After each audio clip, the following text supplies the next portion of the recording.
Chapter 187. Who knew how many of them she was going to kill tonight? Even Li Hanlin, who was watching the scene from the second floor, was stunned.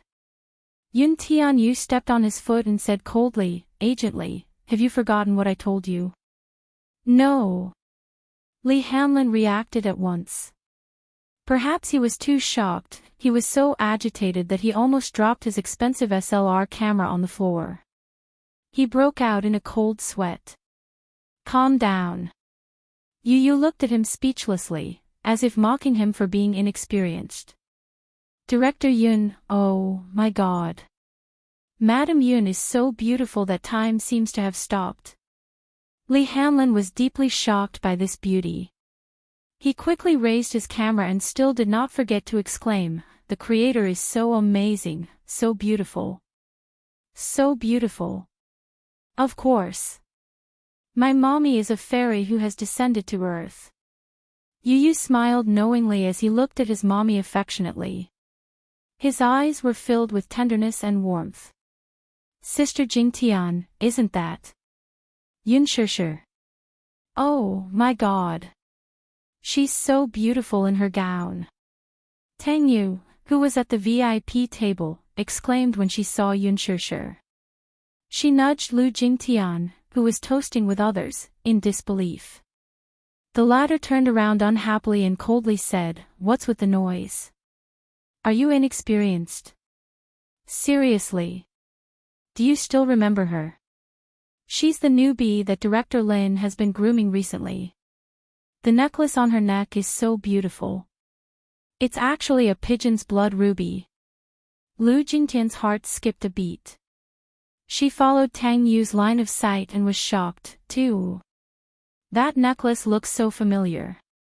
She seemed to have seen it somewhere before and had a deep impression of it. Suddenly, a white light flashed in her mind. "Ah. This isn't." Lu Jingtian's eyes flashed with surprise and then a fire of jealousy ignited in her.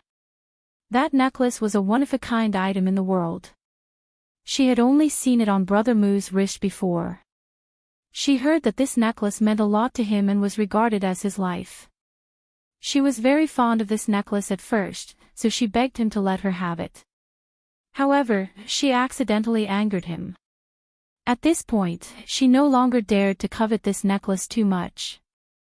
It was rumored that this Tear of Rose was the last work of Jean Toomerson, the top Italian jewelry designer of the last century. After that, many jewelry designers used it as a source of inspiration to design many exquisite diamond necklaces. However, pigeon blood rubies were rare in the world. This Rose's Tear could be said to be the Queen of Gems at the end of the last century. Why was it on her? The suspicion in Lu Jingtian's eyes deepened, but what was more hidden in them was undisguised jealousy and hatred. She was going to steal all the limelight at tonight's cocktail party. This Yun Shishir had stolen her role and her limelight. Lu Jingtian's gaze fell on Gu Xingze in disbelief. She was Gu Xingze's female companion. Lu Jingtian had previously invited Gu Xingze to be her male companion tonight, but she was mercilessly rejected by the latter, saying that he already had a date. She had been disappointed and thought that she was an international superstar invited by Huanyu Entertainment. It was actually her. A newcomer who had yet to debut. What was this? Lu Jingtian's heart was in turmoil. Chapter 188. When Yun Shishir walked past her, she secretly stuck out the tip of her foot from under her dress. Perhaps her gaze was too sharp, so it attracted Yun Shishir's attention. She had learned from her mistakes. Earlier, when she saw Yang Mi making things difficult for Yun Na, she was very mindful of her feet. The gala was a solemn occasion. Gu Xingze did not hesitate to use his popularity to promote her. Knowing how to cherish opportunities, she maintained the highest standards, be it her bearing or elegant expression. Yun Shishir saw the hostility in her eyes and warily glanced at her feet. She quickly sensed that something was amiss. However, she pretended not to see it and nonchalantly held Gu Xingze's arm as they brushed past each other. Under her feet, a pair of slender 7-centimeter heels ruthlessly crushed the back of Lu Jingtian's feet. Ah! Before Lu Jingtian could see Yun Shusher's embarrassing moment, she cried out in pain from her toes. Her forehead was instantly covered in cold sweat. Yun Shusher's heels were very exquisite, especially the pair of long and slender heels. Coincidentally, Lu Jingtian had worn a pair of fish-mouth heels to match her gown today. Yun Shusher purposely aimed her foot at her exposed big toe. If she stomped on it with all her might, it would only be a small crack on her fingernail, but she was afraid that she would break her bone. The pain of having her bones broken was heart-wrenching. With this stomp, Lu Jingtian fell to the ground. Today, she had chosen a short gown, but for some reason, she did not wear any underwear. Not only did she tumble, but she also exposed her underwear in front of everyone. The sharp-eyed media quickly snapped a few high-definition photos of her, making her look awkward. She cried out in pain without caring about her image. She was in so much pain that she was drenched in sweat. She felt suffocated as her breathing quickened and tears flowed uncontrollably. Yun Shusher. Tang Yu, who saw this scene, was the first to jump out. She pointed at Yun Shusher and said fiercely, "Did you do this on purpose?" Yun Shusher, too, was stunned by this sudden accident. She covered her mouth helplessly and was momentarily at a loss of what to do. She was so frightened that she kept quiet. This accident caused quite a commotion. Gu Xingzi shielded Yun Shusher behind him and glared at Tang Yu warningly. "What do you mean by this?" His eyes were unusually cold. For a moment, it was as if the temperature around them had dropped to the freezing point. Tang Yu was intimidated by his gaze. She restrained her fierce tone, but she was still indignant. This newbie doesn't know her place. How dare she step on Miss Lu's feet? Miss Lu was an honorific in Huan Yu's name. For A-list celebrities like Yang Mi and Han Yuyan, it wasn't a big deal to call them by their names. However, a third-rate celebrity like Tang Yu could only respectfully address her as Miss Lu. Gu Xingzi said expressionlessly. Shusher stepped on Jingtian's feet. "Did you see it?" Tang Yu mumbled, "No." Yang Mi and Han Yuyan stood at a distance, not intending to step forward. Now that Chairman Mu and young Madam Mu were present, it was better to protect themselves and not get involved in this mess. Chapter 189. She used so much force. "Brother Xingzi, I feel like my toes are going to break." Lu Jingtian lamented pitifully. "Ah. I didn't." Yun Shusher tried to explain herself in a fluster, but she looked helpless as if she had no way to defend herself. Inside, however, she thought to herself, "My toes are definitely fractured. I know very well how hard she used.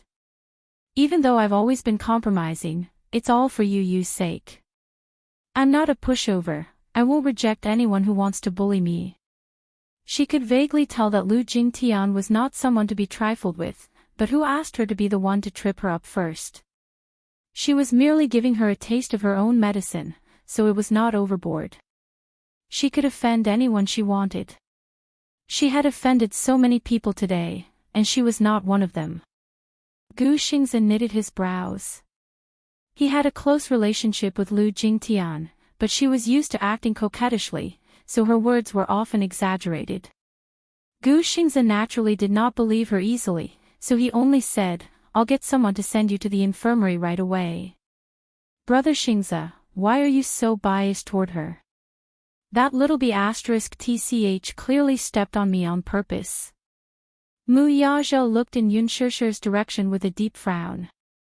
He was already very displeased from the moment she entered the venue.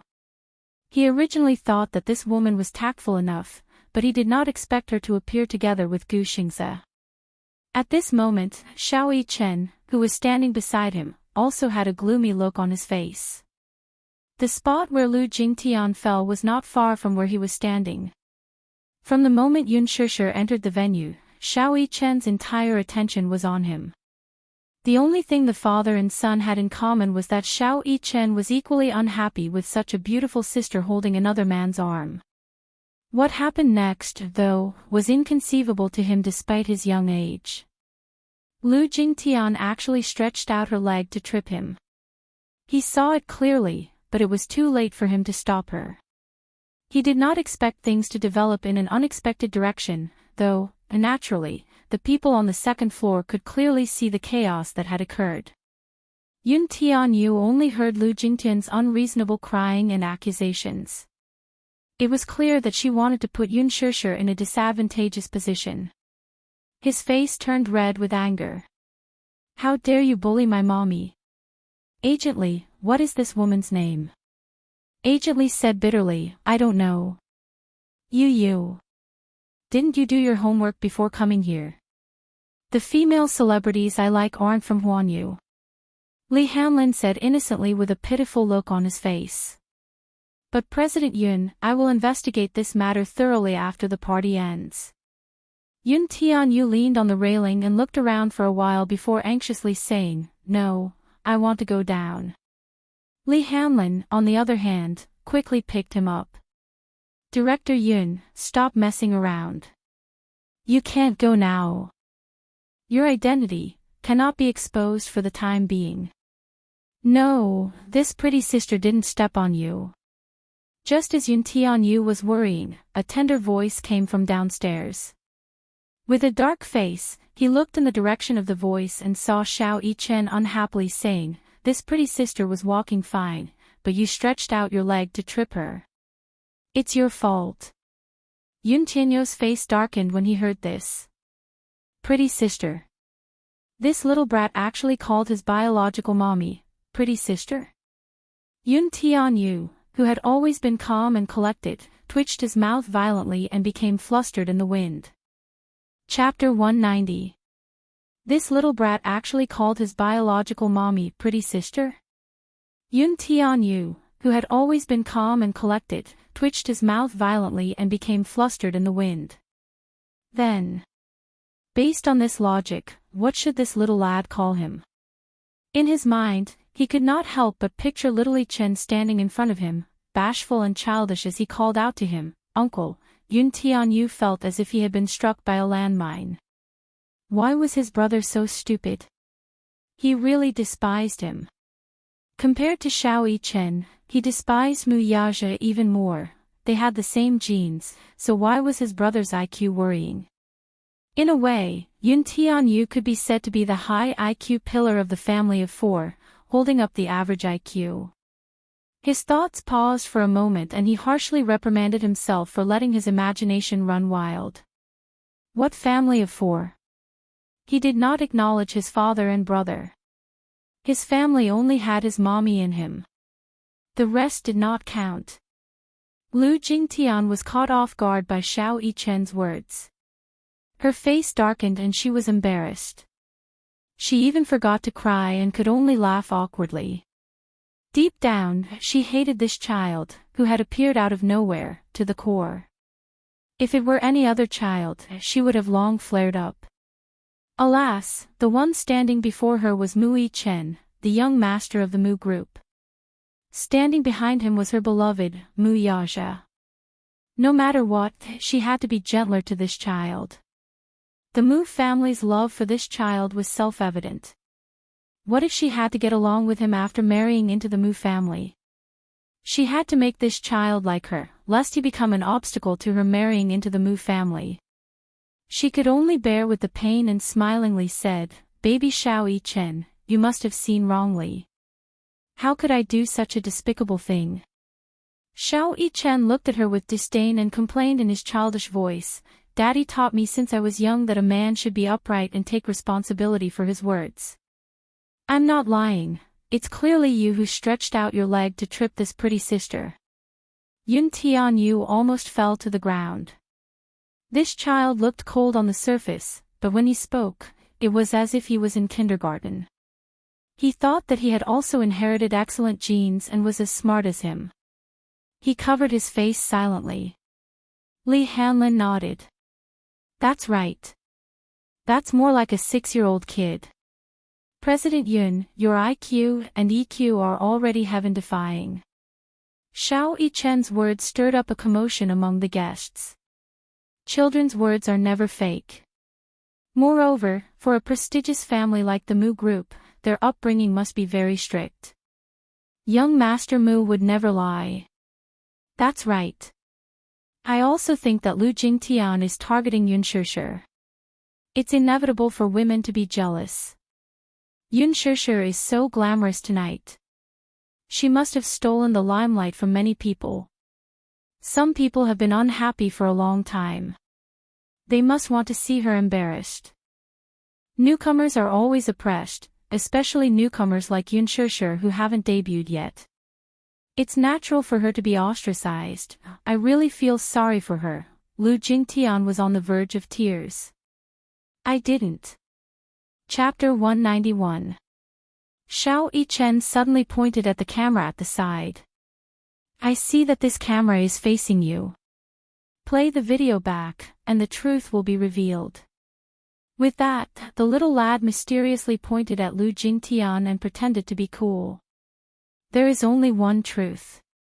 After saying this, he actually raised his chin in self-satisfaction, thinking that he had said something cool. Everyone fell silent. Even Yun Shishir was stunned by Xiao Yichen's amusing act. Mu Yaja could no longer maintain his calm composure, and his lips curled into a smile for some reason. Upstairs, Yun Tianyu was completely petrified. Is he joking? Gu Xingze let out a pft as he was amused by Xiao Yichen's amusing look. Ha ha ha. The guests were also tickled by the little guy's adorable side. Yun Shishir, who was standing among the crowd, looked at Xiao Yichen. She wanted to laugh, but she could not bring herself to do so. This child was actually helping her. This was something she did not expect. Ever since this child was born, the mother and son had never seen each other. However, there seemed to be a faint bond between them. After all, blood was thicker than water. It was a bond that could not be erased. Could this be considered telepathy? What did this child call her just now? Pretty sister. Yun Shishir could not help chuckling. When she first saw this child, he had an arrogant and cold expression, which was exactly the same as Mu Yaja's impression of him. He seemed unapproachable, but she did not expect him to have such an adorable side. Even though he and Yu Yu were identical twins, their personalities were very different. Yu Yu was a very gentle child. He was innocent, romantic, adorable, and heartwarming. Occasionally, he would show an astonishing maturity that made people want to rely on him. Xiao Yichen, on the other hand, seemed to have inherited more of Mu Yaja's genes. On the surface, he looked deep and cold, but he could also reveal a rare adorable side. In life, he must be a very clever child, right?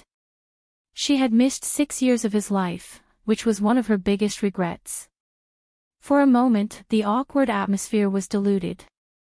Gu Xingze smiled as he secretly signaled his assistant with a look. The assistant beside him immediately understood and hurried forward to help the woman up, intending to take her to the infirmary. Lu Jingtian was throwing a tantrum, but Gu Xingze's assistant had his ways of calming her down with just a few words. Miss Lu, do you really want to make a big fuss? The camera was on just now. If you rewind it, you can clearly see what you did just now. Coincidentally, I also saw that scene just now. Xingze is just giving you a way out so that you can lie low for a while. After a pause, she asked, there are so many people here. Do you have to embarrass yourself? She was at a loss for words. I just can't stand her. Why should everyone revolve around her? Miss Yun Shishir is Xingze's female companion at tonight's gala. He values her very much. Yet, you're making trouble for her. What are you doing to him? I have no intention of targeting Brother Xingze. He's just giving Director Lu face. Don't do this again next time. Sorry. She finally calmed down and allowed the assistant to help her to the infirmary. This storm had finally come to an end. Chapter 192. In the infirmary, Gu Xing's assistant, Jin Yu, helped Lu Jingtian into the room. The bed closest to the door was covered in blood. On the bed lay an unconscious woman. Jin Yu was shocked by this terrifying scene. Ah! What's wrong with this person? She did not recognize the poor woman in front of her because the person on the bed was already beyond recognition. She did not recognize her, but Lu Jingtian knew who she was. Was it not her fault that Yuna ended up in this state? Her face was covered in blood. Even though they had taken measures to stop the bleeding, blood still seeped out of the wound. It was a horrible sight. The infirmary had only done some simple treatment. In a situation like Yuna's, she still needed to be admitted to the hospital for treatment. Her face was beyond recognition. She was really beyond recognition. For a woman, her life would be completely ruined if her face was in such a state. A cocktail party had completely ruined her bright future. Lu Jingtian had been heavy-handed, but she did not expect this to happen in a fit of anger. For a moment, she was a little shocked and regretful. Therefore, when she pushed the door open and saw Yuna's miserable appearance, she felt a little guilty. She did not mean to hurt her, but this woman was too shameless. In her anger, she lost her mind. By the time she came back to her senses, her face was already disfigured. Although the eyebrow shaver was small, it was sharp enough. The wound on her face was not deep, but there was a lot of blood. More than a dozen scratches were densely packed and crisscrossed, making it look shocking. However, she had already called her father. Soon, he would send someone over to deal with this matter. When the matter was exposed, at most, they would have to compensate a few 100,000 yuan, appease the family's emotions, and suppress the limelight. This matter would be over just like that. If Yuna wanted to make a big deal out of this matter, she could bribe a substitute to take the blame for her, and this matter would end there. It was easy to deal with a person without power or influence. Lu Jingtian said to Jinyu, "Please call an ambulance for me. This place is too disgusting. I can't stay here any longer." "All right." Jinyu did not know that there was something fishy about this matter, so she called an ambulance for her. She walked out of the door and dialed the emergency number. Lu Jingtian's foot must have been fractured. Jinyu knew this in her heart. With such high heels, it would be strange if he wasn't crippled. Once there was no one else in the room, she boldly walked to the bed and lifted the person on it with the tip of her foot. When there was no response, she frowned, a little worried that the person might die. She remembered kicking this woman's vitals several times when she was teaching her a lesson. Could she be dead? She stretched out her hand and checked her breathing. Only when she sensed her rapid breathing did she heave a sigh of relief. "Bitch, don't blame me for being ruthless. You deserve it." Just as she finished speaking, she wanted to withdraw her hand, but her wrist was suddenly held tightly by that blood-stained hand. Lu Jingtian's eyes widened in shock. The person on the bed suddenly opened his eyes. His face was ferocious and his eyes were wide open. His eyes were red as if they were filled with blood. He was like a malicious spirit from purgatory. It was extremely terrifying. "I will kill you. I'll kill you." Yuna seemed to have woken up from a nightmare. She gripped Lu Jingtian's wrist tightly and cursed through gritted teeth. I won't let you off even if I become a ghost." Ah. Chapter 193. Let go. D****. Lu Jingtian was so frightened that she raised her hand to slap Yuna. Only then did she manage to break free from the latter's grasp and limp out of the door in a panic. She bumped into Jinyu, who had just contacted the emergency center. Seeing her flustered look, Jinyu asked curiously, "What's wrong? Hurry up and send me to the hospital." Even though Jinyu found her odd, she did not want to probe further. Some things were not good to know too much. The vintage palace-style banquet hall, with its exquisite murals and richly ornamented ceiling, gave one the illusion of being in a luxurious palace. After the opening speech by several heavyweight guests from Huanyu Entertainment, it was time for the ball. In the hall, elegant music filled the air. After experiencing all the previous incidents, Han Yuyen and Yang Mi finally behaved themselves. They were considered veteran artists and naturally knew how to act according to the occasion. Hence, they did not make things difficult for Yun Shishir again. Lin Fengtian arrived late. The moment he entered the venue, he was surrounded by female stars, who took turns to flatter and toast him, all for the sake of befriending him. After putting in a lot of effort, Zhang Xian's good mood was ruined. Yun Shishir walked over leisurely with Gu Xingze on her arm. Lin Fengtian's eyes lit up when he saw them, and he exclaimed, "Shishir. Oh, gosh. You're so beautiful tonight." The two producers behind him and the assistant director in charge of casting were also stunned by her beauty, and they were not stingy with their compliments. "Thank you for your praise, Director Lin." "Producer Li, Director Mong, nice to meet you." Yun Shishir greeted them with a polite smile. "Miss Yun, you remember our names." Producer Li was a little surprised, and a look of admiration appeared on his face. You and Director Mong were also present during the audition. It's polite to remember the names of the judges. Director Mong laughed. "Director Lin, you have a good eye for talent. This newbie is very humble and polite. With her beauty and talent, she'll definitely have a bright future." "That's right. When have the people I've chosen ever disappointed you?" Lin Fengtian asked back proudly. Gu Xingze smiled and said, "Shishir is a very polite girl. I like that very much." "I like it too." She did not know why, but her face was inexplicably flushed red. Yes. This was a very good point. Unlike some newbies who think they have good resources and don't take others seriously. Director Mong suddenly changed the topic. "But Miss Yun, let me tell you, if you want to be in Director Lin's film, you have to be mentally prepared." Director Lin was famous for being harsh and picky when it came to filming. Before Han Yuyen became famous, she had appeared in one of his shows and was scolded to tears. TSK. He's known as the devil director in the circle. Who knows how many beautiful girls he's ruined. Gu Xingze shook his head helplessly. "Yeah, I've also been scolded by Director Lin."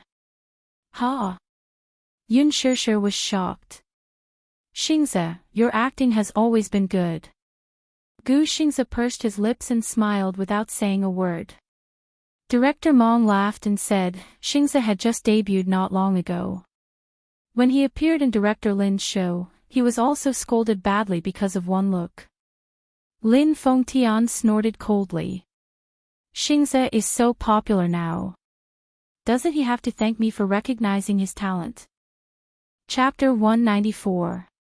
Director Lin is very strict when it comes to filming. It's out of respect for his career. When it comes to acting, you have to be strict in order to make a good movie, Yun Shishir said. Everyone looked at each other and exchanged knowing glances. This newcomer was really good and they all approved of her. After the greetings, Gu Xingze pulled Yun Shishir aside and gently whispered in her ear, "Shishir, let's go dance." "But I don't know how to dance."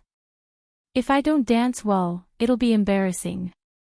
Yun Shishir was a little scared. Gu Xingze winked at her mysteriously. "Why? Don't you believe in Teacher Gu's teachings?" Without any explanation, he held her hand and walked to the center of the dance floor. He taught her the basic gestures and rhythm of the dance. Then, he held her waist and gently held her hand. Yun Shishir also followed his instructions and placed her hand on his shoulder. Their arrival attracted the attention of countless people. The man's handsomeness and the woman's beauty seemed to condense into the most moving picture in the world. At this moment, it made the surrounding area lose its color. Yun Shishir felt the gazes on them and couldn't help but become more timid. Xingzi, don't be afraid. Follow the rhythm. In the VIP seats, Mu Yaja held a wine glass in one hand and his cold gaze fell on the couple in the middle of the dance floor. His eyes slowly condensed into a vicious fog and the joints of his fingers holding the wine glass gradually stiffened. Xiao Yichen sat at the side and stared fixedly at Gu Xingzi and Yun Shishir. He didn't know why, but he inexplicably felt that this man was very annoying. He hugged his arms angrily and his handsome little face was full of indignation. Let's go dance too. Mu Wanru walked over and gently placed her hand on his shoulder. Okay. Mu Yaja pondered for a moment and held her hand. The moment they stepped onto the dance floor, all the guests in the hall focused their attention on them. Compared to Yun Shishir's clumsiness, who only knew some simple dance steps, Mu Yaja and Mu Wanru's dance was more magnificent. As an upper-class noble, they had been taught from a young age that bearing and dancing were important and inseparable. The elegant dance steps were in tune with the brisk melody, and the exquisite suit set off the man's tall and slender figure. Mu Yaja's graceful dance was captivating. Oh my God, Chairman Mu is so handsome. As expected of the richest family in the capital, even their dancing is so outstanding. His face is like a god's, how can it be so perfect? Boo-hoo. I'm so jealous of the woman beside him. I also want to dance with him. Ha! You? Who are you? Stop daydreaming, it won't be your turn. Yun Shishir couldn't help but be distracted. She glanced at Mu Yaja from the corner of her eye, and her expression couldn't help but wander and drift. She was looking at him, but he wasn't looking at her. His handsome side profile looked so arrogant and unapproachable. She accidentally stepped on the tip of Gu Xingzi's shoe. Ah! She exclaimed and looked up apologetically. Her face instantly turned red. I'm sorry. It hurts, Shishir. Gu Xingzi raised his eyebrows helplessly. Where are you looking? Dancing requires full concentration. Otherwise, you'll mess up the dance steps. She nodded absent-mindedly, but she didn't seem to have any intention of continuing the dance. Her heartbeat was suddenly disrupted. Chapter 195. It was as if her entire focus had been taken away by that man. In a moment of absent-mindedness, she accidentally repeated the same mistake. History was repeating itself. Yun Shishir lowered her head and looked at Gu Xingzi's handmade leather shoes that she had trampled on twice. The guilt in her eyes seemed to overflow. Shishir, you're distracted. Gu Xingzi frowned and slowed down the rhythm. I didn't, she weakly defended herself. She was also very upset. Why was she suddenly distracted? The scene of Mu Yaja and Mu Wanru dancing together just now was like a thorn that pierced her heart. It was painful and itchy. Yun Shishir looked up and was still fretting over how to explain herself. Suddenly, from the corner of her eye, she saw Mu Yaja holding Mu Wanru's hand and approaching her. Before she could be surprised, she saw Mu Yaja's hand gently push Mu Wanru's waist. He naturally reached out to take Yun Shishir's left hand and pulled her into his embrace. Before Mu Wanru could react, she was instantly pushed to Gu Xingzi's side. When she finally came back to her senses, she saw that Mu Yaja had already walked to the center of the dance floor with Yun Shishir. In a fit of anger, she couldn't flare up on the spot. After all, there were many important guests present. She had no choice but to reluctantly maintain her smile. She turned to look at Gu Xingzi and extended her hand. However, Gu Xingzi didn't look at her. Instead, he stared coldly in the direction of Mu Yaja and Yun Shishir. His expression was slowly freezing. Xingzi, Mu Wanru couldn't help but feel a little awkward. In any case, let this dance continue. Otherwise, how embarrassing would it be to be abandoned by one's dance partner on the dance floor? Especially when she was at the peak of everyone's attention just now. Now that she was abandoned, if she were to leave with her tail between her legs, she would definitely be laughed at by everyone. She was a little anxious and urged, Xingze. Gu Xingze turned around with a cold face. He looked at Mu Wanru's stiff hand in the air and her eyes that were constantly hinting at him. He said expressionlessly, "Forgive me for not accompanying you." With that, he left the dance floor without looking back, leaving Mu Wanru in the same spot, not knowing whether to move or not to move. What was the meaning of this? Was she trying to embarrass her on purpose? It was as if they could hear the merciless mockery from the guests. "I've been abandoned, so the so-called young Madame Mu is nothing more than this. Yun Shishir is more beautiful than her. Any man would be willing to dance with such a beautiful woman. Sigh, poor her. After all, she's still CEO Mu's fiancée. She's just a fiancée. They're not even officially married. It's just a title. She can be abandoned at any time." Those sarcastic and mean whispers and merciless mockery pierced her heart in an instant. Mu Wanru kicked Yun Shishir's back view with a gloomy face. Yun Shishir. At this moment, all the guests on the dance floor stopped dancing. Some of them were envious, and some of them were stunned. They were mesmerized by the couple dancing in the middle of the dance floor. The beautiful and eye-catching scene really made the world lose its color. Mu Yage's dance was very elegant. She didn't know what skill he used, but Yun Shishir, who was still a little slow in the hands of Gu Xingze, seemed to be enlightened in front of him. Whether it was the dance steps or the melody, it was perfect. Chapter 196. Mu Wanru clenched her fists tightly. She wished she could cut this Yun Shishir into pieces right now. Seeing her standing there alone, Alan immediately walked forward. As soon as he reached her side, he could easily smell the gorgeous fragrance on her body. In an instant, his mind was stirred up. The scene from before suddenly appeared in his mind. In the assistant's office of Dishing Financial Group, he had taken advantage of her to his heart's content. The carefree feeling of being in perfect harmony with her was unforgettable. For so many years, his feelings for her seemed to only exist in his fantasies. That day, all his dreams finally came true. The nervousness and excitement of having an affair stimulated his hormones to the extreme, and he finally stopped restraining himself. Unfortunately, after that, Mu Wanru was lukewarm toward him. She even ignored him. He tried all sorts of ways to get close to her, but she always found all sorts of reasons to avoid meeting him. That day's incident seemed to be the end of their incestuous relationship. Alan had mocked her more than once. Did she not care about him now that he was no longer of any use to her? "Madam. If you don't mind, I'll dance with you." He was being kind and wanted to ease her awkward situation. Being abandoned by Chairman Mu on the dance floor and Gu Xingze ignoring her, she must be in a very awkward situation. "What dance? I'm not dancing anymore." Mu Wanru angrily turned to leave the dance floor. Aaron chased after her with a nervous look on his face.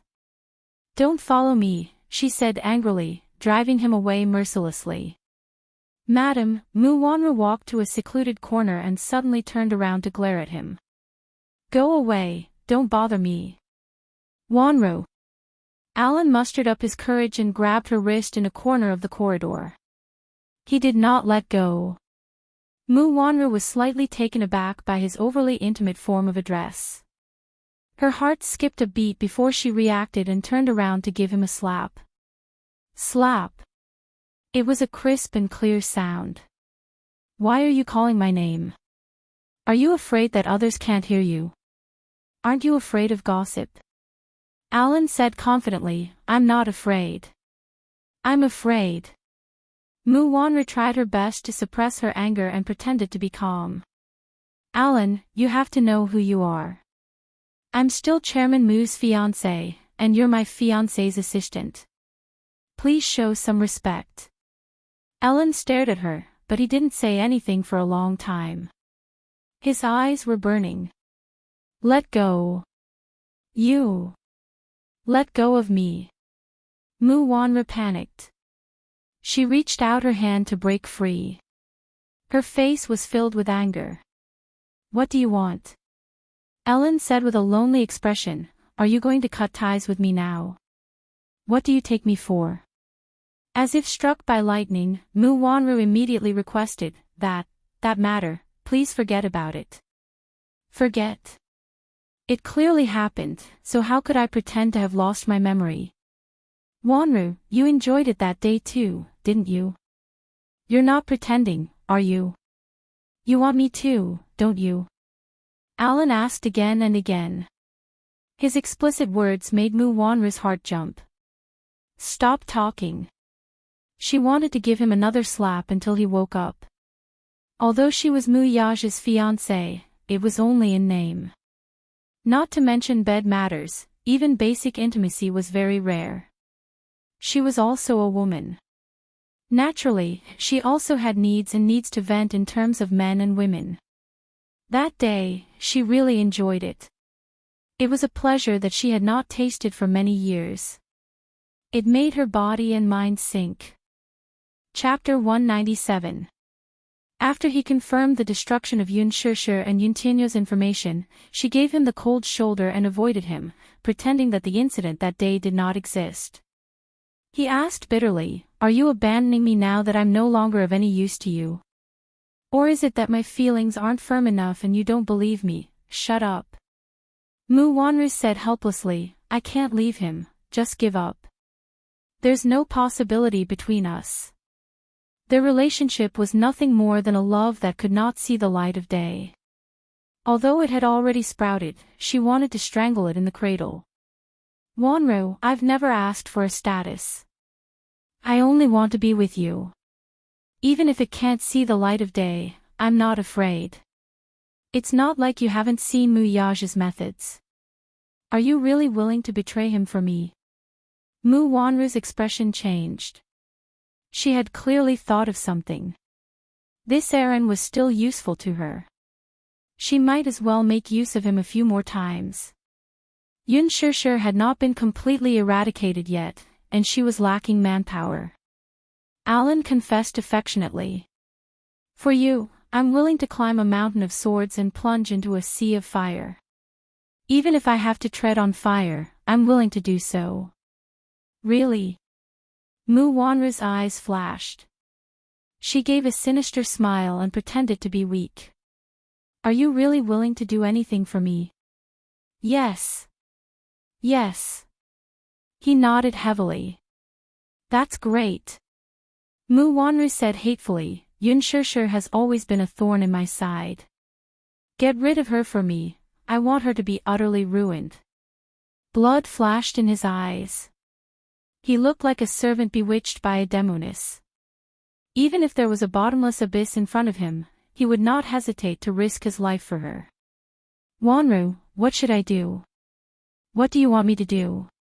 Tonight, the company's top management wants to see her.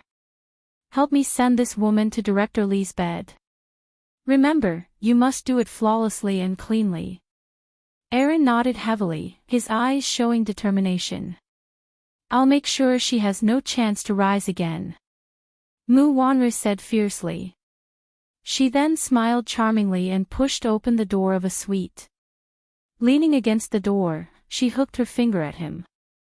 Alan walked over as if he was obsessed. Mu Wanru smiled mischievously. She reached out and hooked Alan's shoulder, leading him into the room. She turned around and saw the door close. Now, this room only belonged to them. The woman smiled coquettishly and held his shoulder. She stood on her tiptoes and kissed his thin lips. Her breath was like orchids. Alan, hold me tight.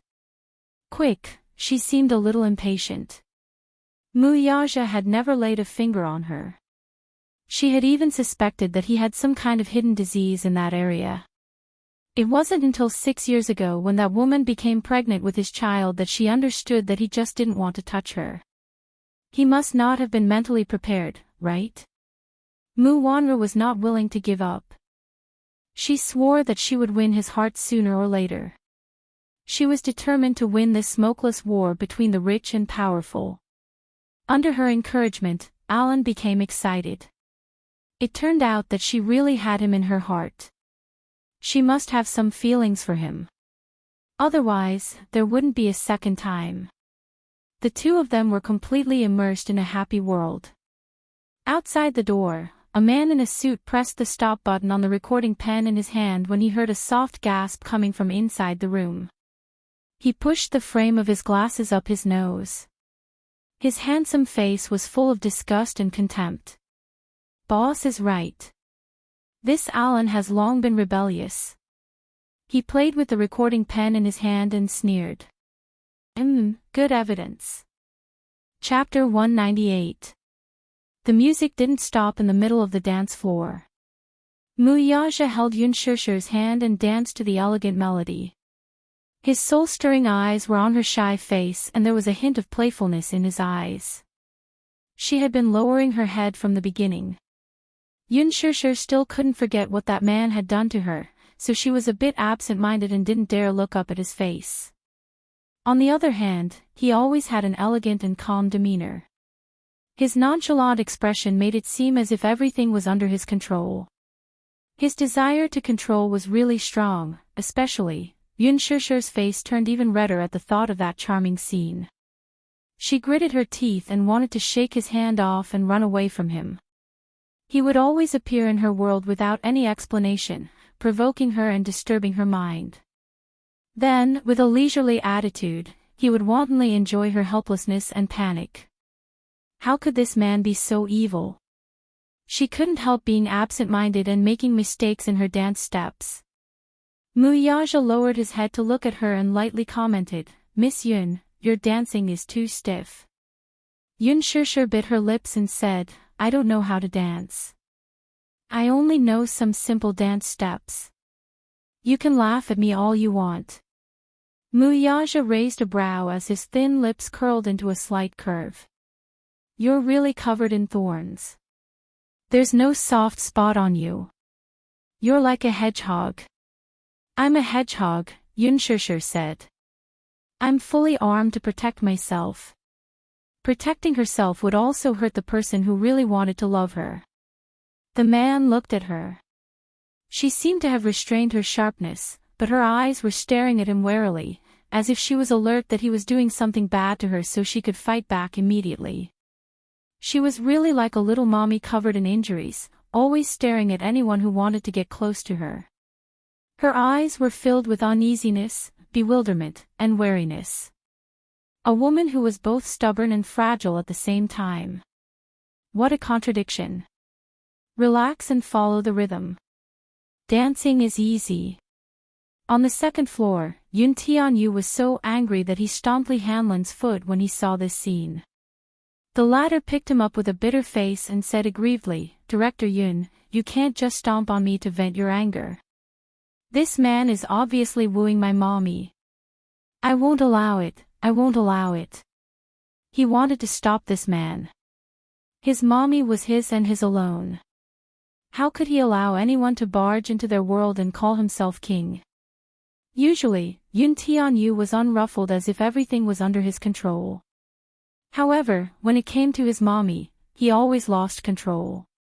In front of outsiders, he could be indifferent and calm.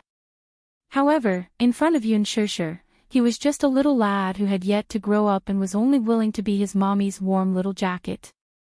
"Director Yun, please calm down." In the VIP seats, Xiao Yichen downed an entire glass of fruit juice. He was clearly feeling down. Looking at Yun Shusher, who was in the middle of the dance floor, he wished that he could grow up quickly and become a tall man like his daddy so that he could dance with this beautiful sister. Chapter 199.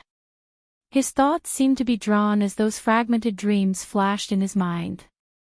In his dreams, he seemed to see a little boy who was about the same age as him. His facial features were exactly the same as his, with soft hair and handsome eyebrows. However, that delicate and pretty face seemed a little indifferent. In his dreams, he was always standing far away from him with a cold face. With his back facing him, he walked forward silently. The images were so real that they seemed to be within reach. He always chased after him recklessly, but no matter how he walked or ran, he could not catch up. As he walked further and further away, he woke up from his dreams in fear. When he woke up, his whole body was covered in cold sweat. The realistic dream made him feel as if he had overdrawn his energy. There were a few times when he dreamt that the little boy was lying on a bed. His soul seemed to have been substituted into this body, and he could not move. A woman sat by the bed. The outline of her face was indistinct, and he could not see it clearly. He could only vaguely make out her gentle eyes. She kept caressing his face, and her eyes were as gentle as water. That dream was long and torturous. When he woke up, he felt that his limbs were extremely heavy and his head was dizzy. The family doctor diagnosed him with a high fever for no apparent reason. Coming back to his senses, Xiao Yichen stared fixedly at Yun Tianyu's face. That face overlapped with that of the child in his dreams. "It's you!" he cried out in surprise. His voice was not loud, so it was quickly drowned out by the dance music. However, as if he had telepathy, the boy turned to look at him, only to see him nimbly climbing up the stairs with his short legs and running toward him. Yun Tianyu was startled. What was this little rascal doing here? Was he here to look for him? "Director Yun, that young Master Mu seems to be looking for you." Yun Tianyu could not see him, but with his height advantage, Li Hanlin could easily see Xiao Yichen's figure running up the stairs and chasing after Yun Tianyu. "Let's go, ignore him." With that, Yu turned to leave. Li Hanlin followed closely behind him with nimble footsteps. Seeing this, Xiao Yichen panted and reached out his hand.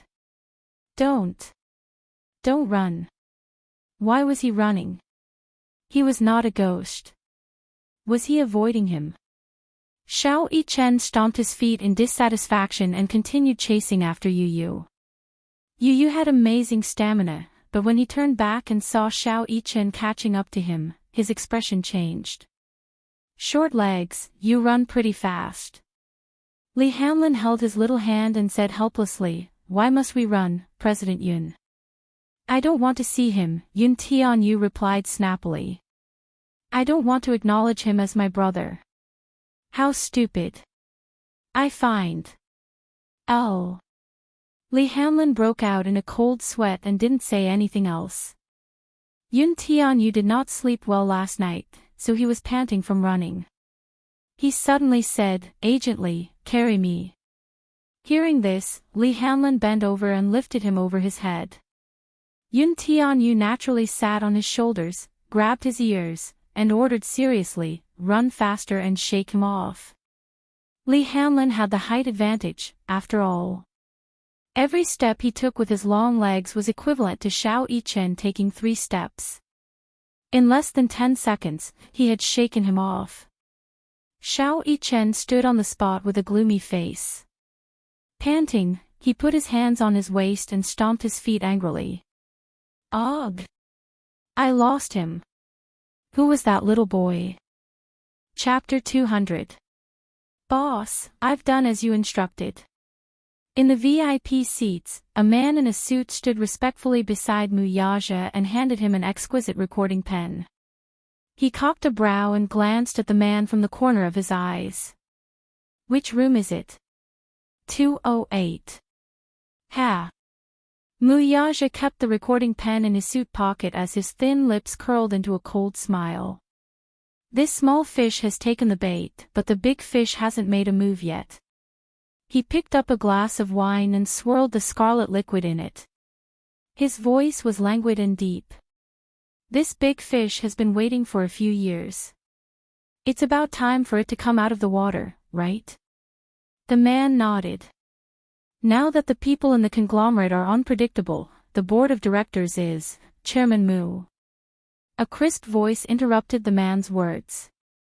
Mu Yaja looked up unhappily and saw Tang Yu shyly walking toward him with a glass of wine in her hand. Emboldened by the alcohol, she tried to get closer to him. Chairman Mu, why are you sitting here alone? Isn't young Mistress Mu by your side? As she spoke, a smile bloomed on her face that she thought was charming. She swayed her seductive body and sat down beside him. The shoulder straps of her gown unknowingly slid down her shoulders, revealing her fair and charming neck. She drank a little wine, which naturally boosted her courage. She saw Mu Yaja inviting Yun Shishir to a dance earlier. It turned out that he was not that unattainable.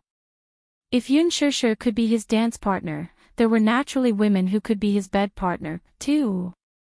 If she could climb into his bed, would she not be able to fly to the top in the future? She was confident in herself. She was young, beautiful, and most importantly, had a good figure. Many big bosses liked her, but she was not interested in their status. She was not that ambitious. In other words, unlike Lu Jingtian, she did not want to marry into a rich family. She only wanted to use Mu Yaja's power to climb up the social ladder quickly. She had been in the entertainment industry for a long time, but she had always been suppressed by Yang Mi. Yang Chang had a sugar daddy supporting her, but what about her? Tang Yu had always wanted to find someone with a high net worth to secure her position in the circle.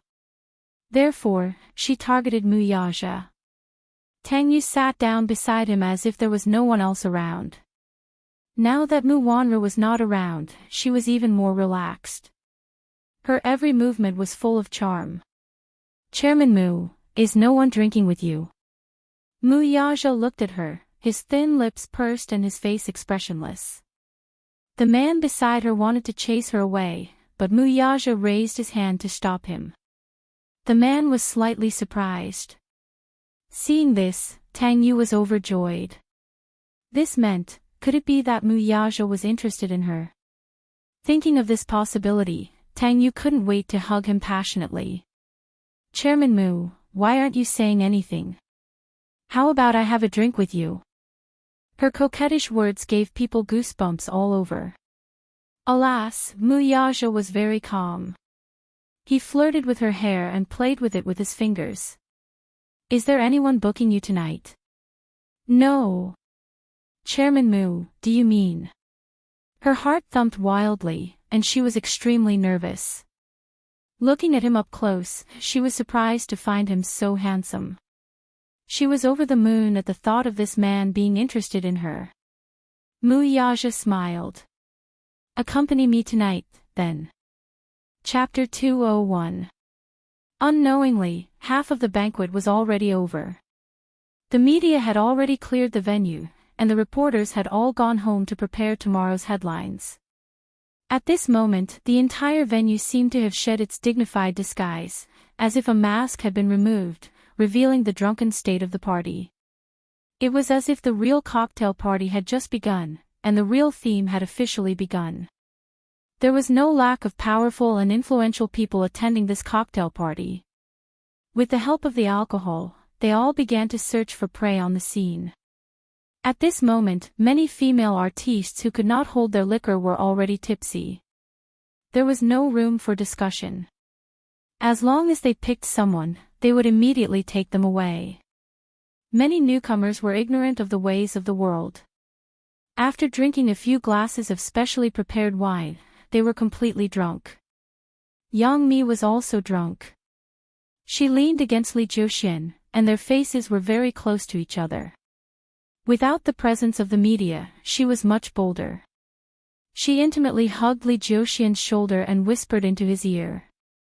Han Yuyan glanced at them and secretly used her phone to capture a few images. Yang Mi and Li Jiuxian were rumored to have fallen in love with each other. However, both of them denied their relationship, saying that it was just a media hype. However, in reality, relationships between men and women in this industry were not that simple.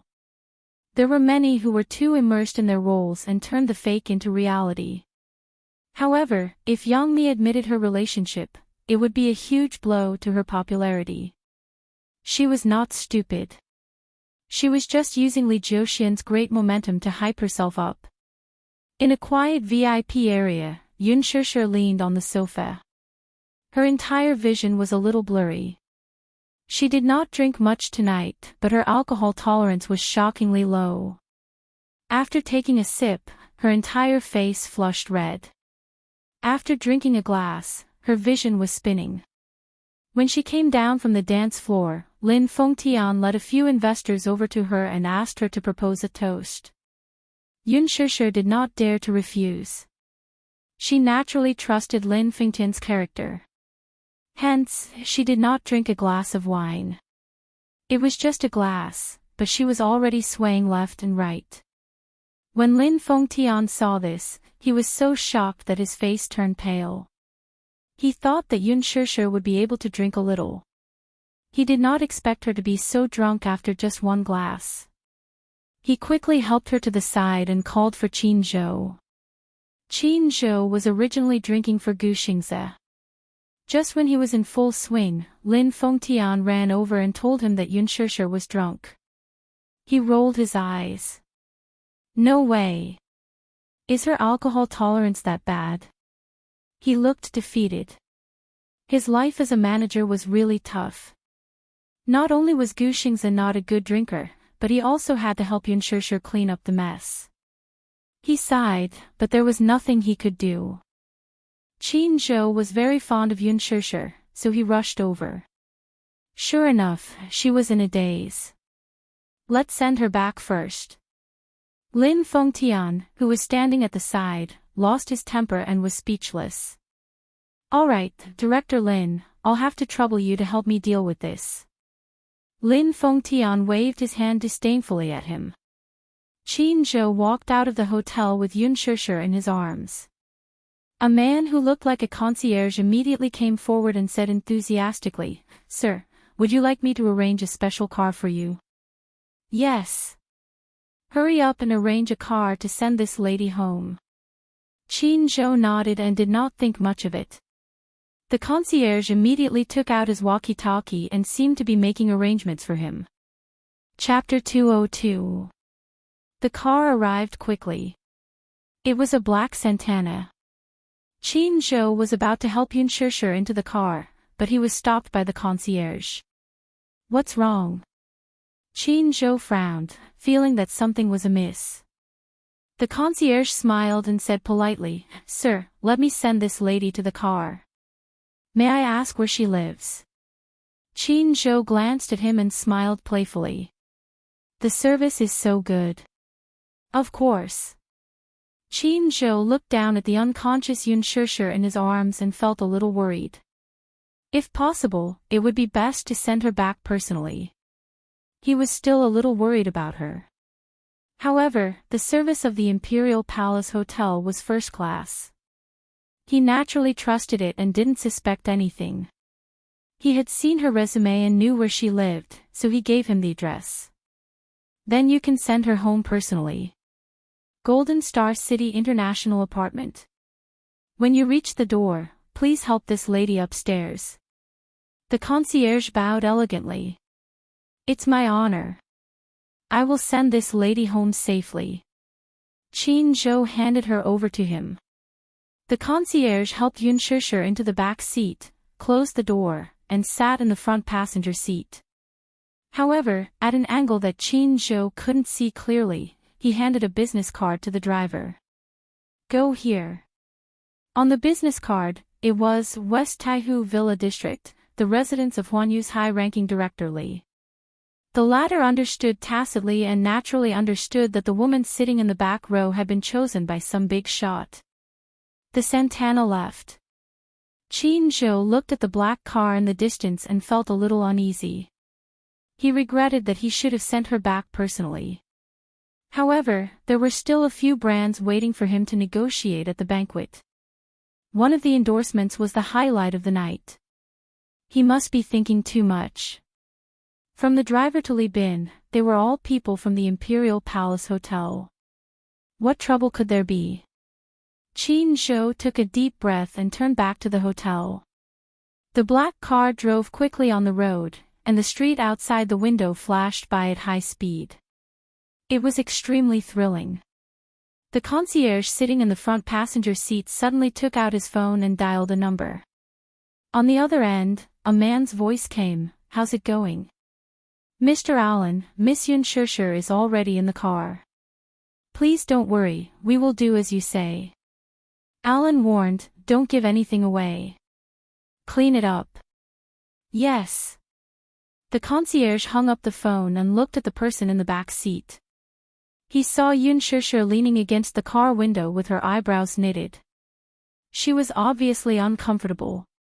On the other end, Aaron hung up the call and turned his head. He saw Mu Wanru standing in front of the dressing mirror, meticulously applying her makeup. She didn't even turn her head as she asked, "Has everything been arranged properly?" "Yes, Wanru, don't worry. I've already made the arrangements. There won't be any problems. When the time comes, contact with the press to tell them that there's a big story tonight. By tomorrow, the scandal about her will be all over the place." Mu Wanru smiled with a vicious glint in her eyes. The new generation of Phoenix girl actually slept with a sugar daddy and climbed to the top through unspoken rules. "Aaron, what do you think of this headline? This is truly flawless." Allen walked over and planted a kiss on her forehead. Mu Wanru responded enthusiastically, smiling coquettishly. "Aaron, your performance today was amazing." Chapter 203. Ai Luan, you did great today. In what way? Ai Luan was in a good mood and teased her. "In bed, and, haha." Mu Wanru poked his chest with her slender finger, her expression ambiguous. Ai Luan was attracted by her seductive look and couldn't help but lean on her again. "Wanru. Can I have more?" "No. You're too greedy. You're too greedy. You've already taken me twice. Stop messing around." "Haha. Okay, I'll stop." Ai Luan let go of her obediently. Mu Wanru stood up. Under her meticulous makeup, she still looked elegant and noble. "Yun Shishir, let's see where you can escape tonight." On the way, the Santanas sped all the way to the West Taihu Lake Villa. However, at some point in time, the car's headlights kept flashing, piercing their eyes. The loud roar of the sports car lingered in their ears like an angry lion, roaring and glaring at them. "What's wrong with this car? It's been chasing us since just now." The driver adjusted the angle of the rearview mirror, and the long shots behind him kept flashing, almost blinding him. It was a limited edition Bugatti Veyron worth tens of millions. Its price was self-evident.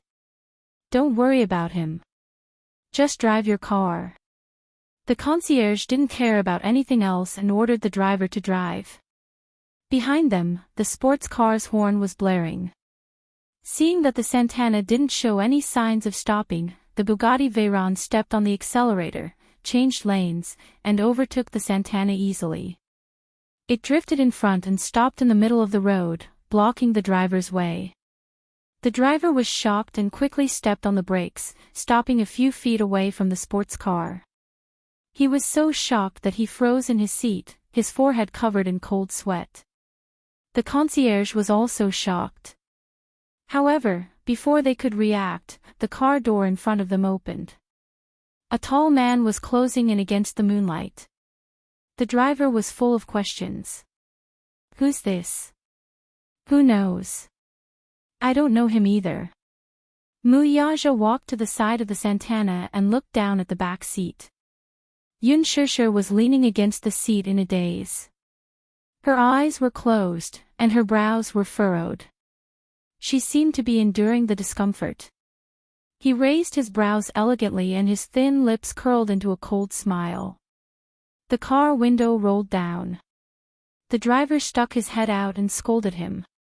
"Idiot, why are you blocking the road? Don't drag others into your death wish." The man ordered, "Unlock it." "Ha!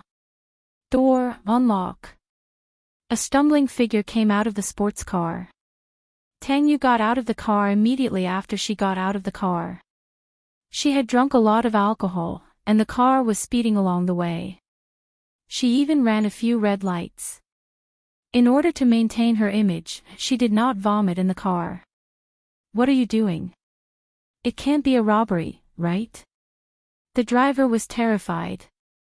But it's impossible. I've never seen anyone driving a car worth tens of millions to rob a Santana. What are you trying to do? My woman is in the car. The driver's lips twitched. Are you kidding? Your woman. Who are you? I don't have much patience. 1, 2, in the silent night, the sound of a gun being loaded could be heard. The next second, the cold muzzle of a gun was pressed against the driver's forehead. The dark muzzle of the gun was emitting cold air. Chapter 204. The chauffeur's face was pale, and his lips were trembling in fear. Click. The car door was unlocked. Muyaja carried Yun Shishir, who was in a daze, out of the car. She was so thin that he could easily carry her in his arms with one hand. With the other hand, he carried Tang Yu over and pushed her into the car. With a bang, the car door was closed. The chauffeur was even more confused. What's going on? Muyaja said, You got the wrong person. This woman is the one. The chauffeur was speechless. Tang Yu was thrown into the back seat by Muyaja. Then, the car door was locked. She couldn't open the car door, and she was as anxious as an ant on a hot pan. She was scared out of her wits. She didn't understand why Muyaja threw her into an unfamiliar car. She was so anxious that she hit the car door with all her might. With a ferocious face, she cried, Chairman Mu, what do you mean by this? Why did you throw me into this car? Didn't I follow you tonight? Drive. Muyaja ignored her and said coldly to the chauffeur. As soon as he finished speaking, the chauffeur stepped on the accelerator as if he had been granted amnesty. He sped away with Tang Yu's screams. Poor Tang Yu. She was naive and delusional to think that she could hook up with Muyaja and rely on him. However, in Muyaja's eyes, she was a bait, and to put it bluntly, she was just a scapegoat. Not far away, a phaeton rushed over. Minyu pushed the frame of his glasses up his nose and got out of the car. He saw Yun Shishir in Muyaja's arms. This woman seemed to be drunk and was now unconscious. She was leaning on the man's chest in a daze, and her body was moving around uneasily. He said softly, Boss, this is Yun Shishir. Muyaja's eyes softened when he said her name. So it's her. Minyu exclaimed and praised from the bottom of his heart, This woman is beautiful. She looks like she walked out of a painting. As soon as he finished speaking, Muyaja's expression changed, and he looked at him coldly. Do I need you to judge me? There was a dangerous look in his eyes, and Minyu immediately broke out in cold sweat. The boss was very possessive. He had only taken a glance, but the boss was glaring at him like a tiger watching its prey, as if guarding against his covetous intentions. How would he dare? However, he soon understood his boss's intention. At first, he thought that the boss was really interested in Tang Yu, but he didn't expect that Tang Yu was just a scapegoat. Two-faced, he was too two-faced. You can't offend the boss, or you won't even know how you died. Muyaja carried Yun Shishir to the back seat and closed the door. Boss, where are you going? Minyu asked. Go home. Muyaja said calmly. Minyu knew very well that the home he was referring to was not the Mu residence. You're in charge of following up. Boss, don't worry. Muyaja replied calmly, then lowered his head to look at the drunken woman in his arms. At this moment, she was lying on his chest, her eyebrows slightly furrowed. Her eyelids drooped, and she narrowed them into slits. Her eyes were glittering, but her little mouth was pouting. She muttered softly, but her words were vague and intermittent, so he couldn't hear her clearly. Chapter 205. Her alcohol tolerance was really good. When she was drunk, she would curl up in a corner like a cat and curl up into a ball. One of the investors seemed to be interested in her. He sat beside her and stared at her like a cheetah eyeing its prey. He wanted to take action, but considering that Lin Fengtian was present, he didn't have the guts and could only watch. How could he not understand the man's thoughts? Such a tempting and delicious food was in front of him, but he couldn't touch it, or eat it. Naturally, his heart was itching. However, Lin Fengtian seemed to be very protective of her, so it wasn't easy to take action. However, this woman was really too precious. She was drunk to this extent with just a glass of wine. She dared to barge into such a luxurious cocktail party with this little bit of skill. To her, this place was no different from a dangerous wolf's den. Didn't she know that she was like a tender lamb? With displeasure, Mu Yaja ruffled her hair until it was a mess. Only then did he stop. Yun Shishir looked up unhappily and glared at him with her watery almond-shaped eyes. She raised her fists and punched his chest a few times. It looked like she had used some strength, but he felt that it wasn't even enough to tickle him. Oh, bad guy. Bad guy. Ha. This woman had become bolder. However, he was indeed a bad guy and had committed a heinous crime. That was because she hadn't seen him before. How could he be bad? The car stopped under the shade of the trees. Under the cover of the night, Mu Yaja suddenly smiled evilly and lifted her up to sit on his lap. His figure was so tall, and such a delicate girl was sitting on his lap in a daze. She was swaying from side to side, and the corners of her lips curled up in an intoxicated manner. From time to time, she would let out an innocent laugh. Her voice was so soft that it seeped into his bones. He enjoyed her enchanting drunkenness without restraint. Her original naivety faded away and added a bit of charm. She had a charming charm of a little woman. Mu Yaja reached out his hand and gently lifted her chin with one finger. His fingertip rubbed against her lips. Yun Shishir blinked her eyes and bit his fingertip. Her red lips gently sucked on it as her teeth rubbed against his knuckles with alternating heavy and light forces. His pupils dilated and he raised his eyebrows in shock. This kitten not only knew how to scratch people, but she also knew how to bite people. However, she was drunk after all, and her bite didn't hurt or itch. On the contrary, it stirred up his suppressed undercurrent. He wrapped his arms around her neck and lowered his head to kiss her little mouth. He casually swept his lips across hers, and the tip of his tongue slid into the gap between her lips. Yun Shishir pushed his shoulders repeatedly as if she had been startled. She clenched her fists and pounded on his shoulders. Her brows furrowed even deeper as she shook her head and murmured dreamily, "Don't. No. Let go of me." Mu Yaja raised his eyebrows in dissatisfaction. However, he heard a trace of panic in her voice as she kept saying, "You're a bad person. Don't touch me." Interesting. The man saw that she was easy to bully. He reached out and pinched the tip of her nose until she couldn't breathe. Then, he waved his hand in a flurry. Fun. As if he had found an interesting scene, Mu Yaja provocatively pinched her chin and then her cheeks. It was like a child playing with his beloved toy. Ah! Yun Shishir couldn't stand the disturbance. She angrily slapped away his mischievous hand. Chapter 206. Gu Xingze. As soon as she said that, Mu Yaja's face suddenly darkened and turned cold. At that moment, the atmosphere seemed to have frozen over. It was as if the hot summer had suddenly fallen into 1,000 feet of ice. A trace of anger appeared on the man's somewhat displeased face. His pair of phoenix eyes that were as deep as the abyss were dyed with a bit of anger. Now, she was in his arms and calling out another man's name.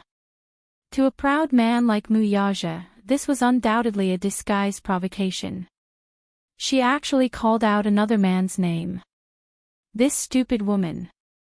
Whose name are you calling? He pinched her waist in anger. It was neither light nor hard, making her laugh foolishly. Hee hee. It's so ticklish.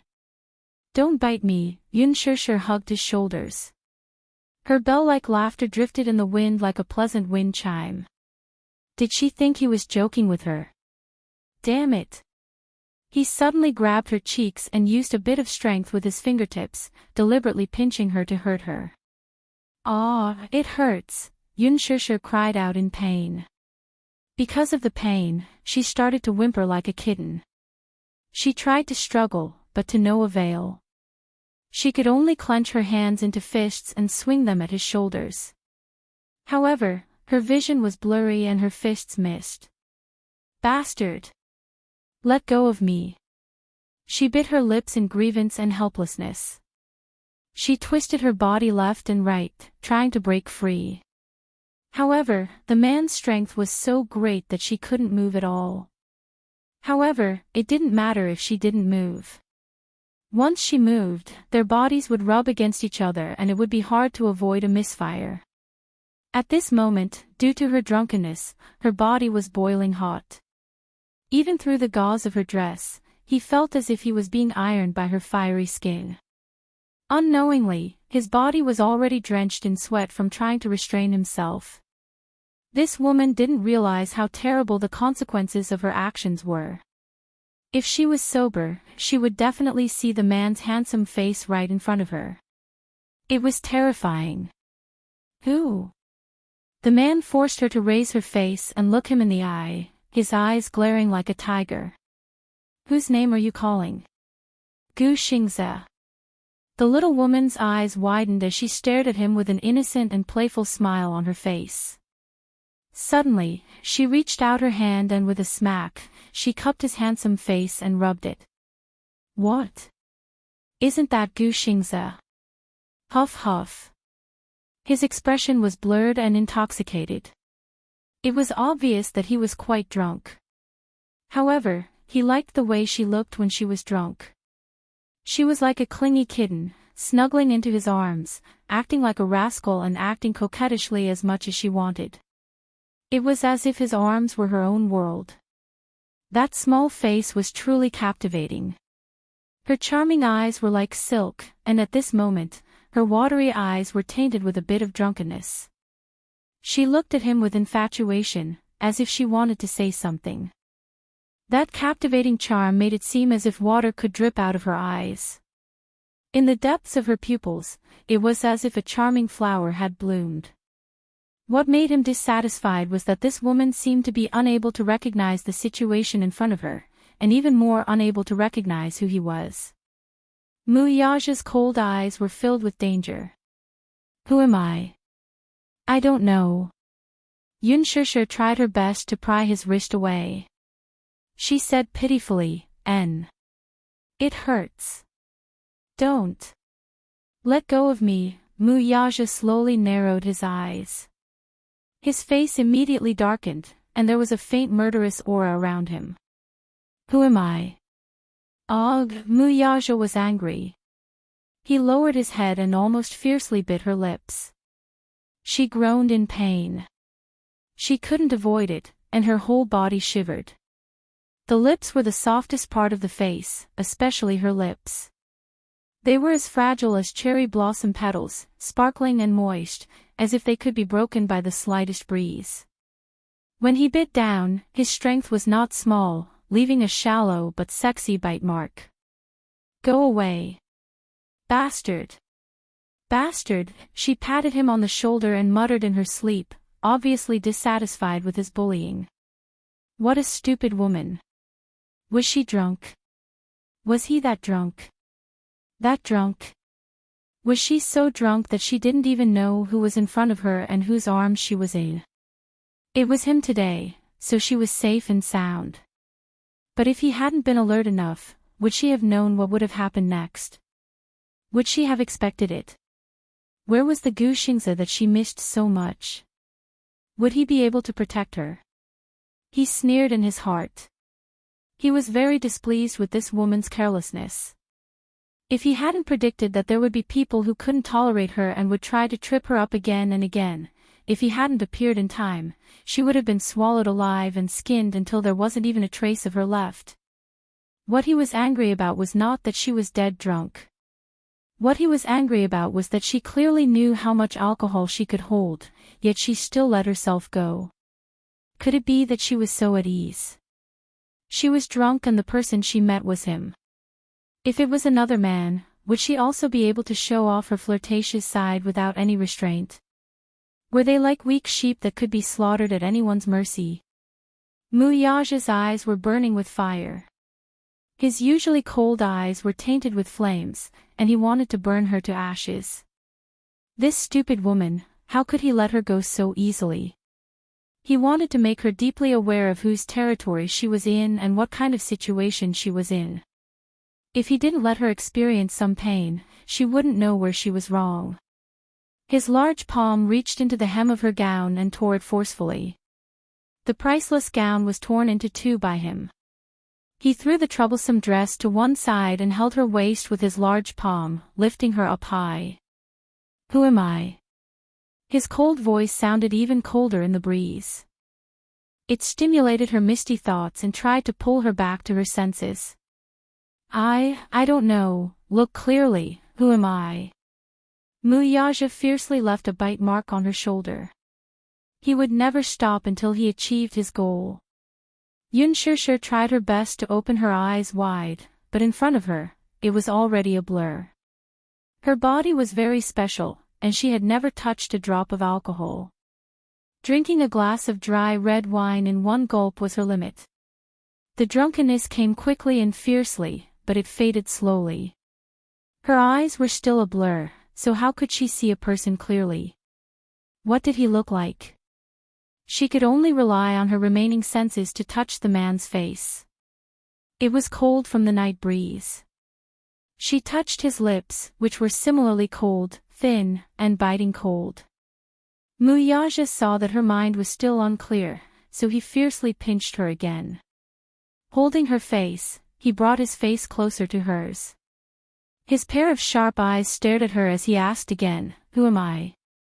Chapter 207. This time, she finally managed to get a good look at him. Her small face seemed to crumble as if the world had collapsed on it. I don't know you. She sounded like she was throwing a tantrum. She didn't know him. Or was she trying to fool around under the influence of alcohol and pretending not to know him? Could it be that she was going against him on purpose? You don't know me. Yunshir turned her face away. She didn't want to see him. She was using the alcohol as an excuse to throw a tantrum at him. Although she was in a dream, she could still recognize who the man in front of her was. But she was angry and didn't want to bother with him. Even if she didn't bother with him, he had ways to make her bother with him. Yunshir's body stiffened abruptly when she felt the hand roaming under her skirt. Her face instantly turned pale. Don't touch me. Jerk, I don't want you. Go away. You have a fiancé and a woman. Why do you still want to provoke me? Why do I have to be bullied by you and suffer your anger? Why? He had a fiancé, didn't he? She even saw him hugging Tang Yu and rubbing their heads together after they got off the dance floor. He was no different from other men. He was an animal who thought with his lower body. Muyaja continued to turn his face around. His eyes were half-lidded and his lips were cold. Thinking about it made her even angrier.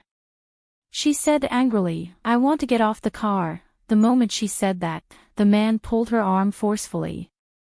Muyaja scooped her up and pulled her into his embrace. Yunshir was shocked. She couldn't help but gasp. In the blink of an eye, he had already carried her up and straddled her. Muyaja's eyes revealed a playful smile. He lifted his thin lips and said in a low and seductive voice, Woman, do you have to be stubborn with me? Call my name. No. Muyaja was dissatisfied with her stubbornness. He rubbed her plump breasts through her clothes. Scream. Yun Shishir's body trembled slightly. Her face immediately tensed up as a bad premonition arose in her heart. Yun Shishir struggled uneasily, but the man clasped her waist tightly. His large palm pressed against her back, pressing her even closer to his chest. The two faces were so intimately close, the tips of their noses touching, and the breath of their lips touching. Such a close distance really made her feel uncomfortable. Looking at the demonic handsome face that was just inches away, Yun Shishir helplessly pushed against his chest. This man, how could his strength be so great that she didn't even have the slightest room to struggle? She looked away helplessly, but her chin was tightly pinched by his long fingers. She was forced to face his face. She was forced to look at his face. Her eyes narrowed in pain and were faintly moist. Her soft red lips were crystal clear, just like a delicious cherry. He fiercely captured her lips and sucked on them. That soft and sweet feeling was even better than what he had imagined. Once he kissed her, he couldn't stop. His body heated up and he greedily wanted more. Kissing her cherry lips, his right hand reached into the hem of her clothes. He was in the mood and continued to do what he hadn't done earlier. Her body was extremely sensitive. Just a light touch and she couldn't help but tremble. Her fair cheeks flushed red shyly, but it looked even more alluring. Chapter 208. He had really misjudged this girl. He had once compared her to a kitten. Now that he thought about it, she was actually a beautiful and flirtatious poppy flower. One couldn't help but sink deeper and deeper into it. Yun Shishir was quite frightened by this sudden action. She was a little embarrassed and even more frightened. She pushed his chest with all her might. However, her weak strength was not worth mentioning to Muyaja, who had trained before. He only used one hand to bind her wrists. Let go. Let go of me. Muyaja. Yun Shishir panted softly and glared at him angrily. However, Muyaja was unmoved. Pressing his lips tightly against hers, he raised his eyebrows. Why? Didn't you say that you don't know me, The man's sexy chuckle lingered around her ears. He leaned closer and opened his thin lips. His snow-white teeth gently bit her shoulder strap. With a bite, a tug, and a toss of his head, his neat fringe brushed past her cheek. The buttons were loosened by his bite and her shirt was pulled down to her shoulders, revealing her fair and round shoulders. Muyaja hugged the back of her neck and unscrupulously traced the outline of her neck with the tip of his tongue. He smelled it with infatuation. Her fair and jade-like skin had the scent of shower gel and her natural fragrance. Yun Shishir was completely frightened. Both her hands were tightly bound by him. Her voice was trembling and she sounded aggrieved. Don't do it here. Won't. That one word was enough to shut her up. She felt shy and embarrassed. This kind of thing was already embarrassing. Now that they were in the car, she was so sensitive that her whole body started to tremble. This man's physical strength was always so shocking. Now that the car was parked on the road, the thought of other cars passing by at any time, if anyone saw this scene, she couldn't wait to dig a hole and bury her blushing face in it. What she didn't know was that Muyaja had already ordered people to seal off this long mountain road and there wouldn't be any cars passing by for the time being. Compared to her, he was more concerned about her being coveted by others. But she didn't know, and fell into a state of panic. Why was it that in front of this man, she was always unable to resist and was at his mercy? He felt a wave of despair in his heart. His eyes stung, and tears fell from his eyes. Muyaja felt that her current appearance was even more lovable. That pair of sparkling eyes, the silent accusation in her eyes, actually made him want to bully her even more. Her fair and tender body made his heart beat faster. In the cool breeze with the fragrance of begonia flowers, the beautiful scenery under the moonlight made her even more beautiful. Muyaja narrowed his eyes. His deep eyes were stained with a few traces of gloominess. He draped a large suit jacket over her body, covering her entire body. Under the cover of the moonlight, he took advantage of her in the car. That suffocating strangulation, her delicate begging for mercy, was like an electric current running through his back, causing his body to immediately tense up. Lowering his head, he bit that enchanting neck to vent his desire and hugged her hands around his shoulders. Yunshishir bit her lips tightly, swallowing all the uneasiness and humiliation. Muyaja seemed to be a little dissatisfied with her restraint. He breathed into her ear, "Call my name." Yunshishir gasped for breath. Holding onto his shoulders, her face was already full of tears. She looked at the man who still looked calm from the corner of her eye. Suddenly, she couldn't help but feel ashamed and indignant. Muyaja's charming voice was still in her ears. Chapter 209.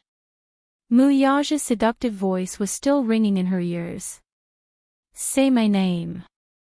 I like hearing your voice." "No," she panted softly and cried, stubbornly not letting him have his way. However, in this situation, the man seemed to have the ability to make her speak. In the end, Yunshishir couldn't help but cry out in grievance, "Muyaja. Do you know me?"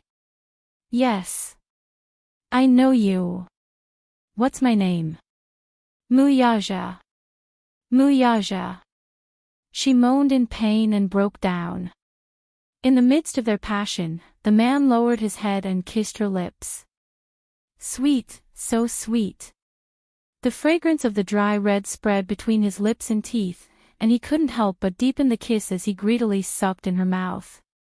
Perhaps it was because she was drunk and gradually forgot about her feelings, but she didn't reject him. Instead, under the guidance of his tongue, she responded timidly. The soft tip of her tongue traced his lips and sucked on his tongue. Her little mouth trembled as she sucked on his lips, licking and tracing. Muyaja couldn't help but have an illusion that he was hugging a cute cat. At this moment, the little fellow was licking his lips to express her affection for him. Compared to a wild kiss, this action was more seductive. His eyes couldn't help but darken a little. If it weren't for his scruples, perhaps he wouldn't have been able to resist devouring her completely in the car. She showed weakness, and his actions gradually became gentler. After the deed, she was like a quiet cat curled up in his arms, so tired that she fell asleep. He had taken her in the car, but he still felt more than satisfied. Just like a young man who had stolen the forbidden fruit, he was addicted to it after tasting it for the first time. The car drove all the way to a remote area, but the environment was exceptionally elegant. When the car stopped, the person in his arms still hadn't woken up. Perhaps she felt too embarrassed, so she simply closed her eyes and refused to move. The helper opened the car door and stood by the side, looking down. Muyaja carried her out of the car and walked through the luxurious arch of the villa. This was a villa that had just been completed not long ago. The preliminary plans for this villa had been made 15 years ago. At that time, Muyaja's mother was not in good health. In order to nourish her body, Muxing did not hesitate to spend a lot of money to buy a large piece of land in a beautiful suburb. He planned to build a landscape garden for her to recuperate. Muyaja's mother, Jiang Yishan, was doted on by Grandpa Mu. Although this scenic area was far from the city center, it was still worth a lot of money because of the beautiful scenery. At that time, the old man even invited a feng shui master to do an on-site survey. This place was a rare and precious feng shui treasure and a holy land for recuperation. Unfortunately, a beautiful woman had a short life.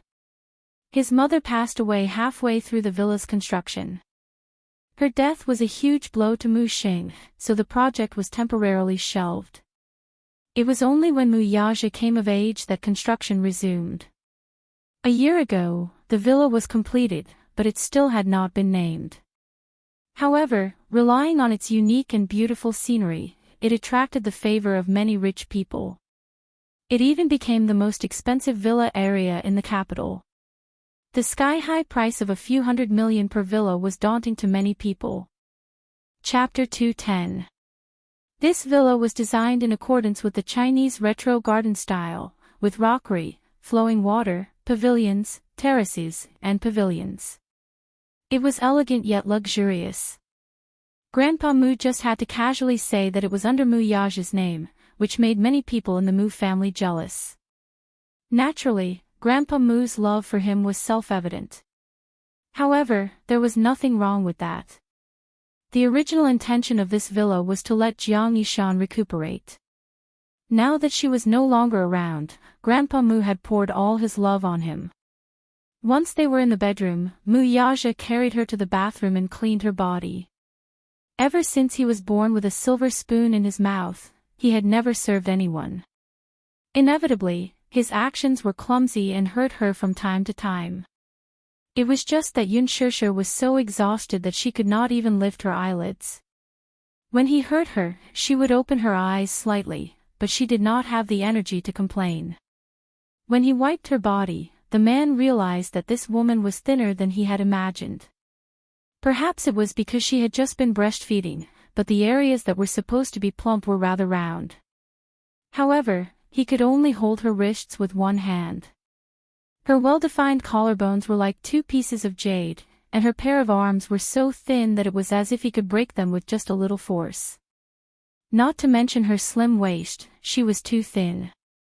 It was better for women to be a little plump. It seemed that she needed to be nourished well. Could it be that this woman did not gain weight no matter what she ate? How did she survive for the past 6 years? When they first met, she was not this skinny. She still had some meat on her body. Mu Yaja did not know how difficult it was for Yun Shusher in the past 6 years. When she was in school, she had to take care of Yu Yu, who was breastfeeding. In order to support the family, she had to work multiple jobs. At that time, she was still living with Yun Yeqing. When she returned home, she had to do all the housework under Li Qin's orders.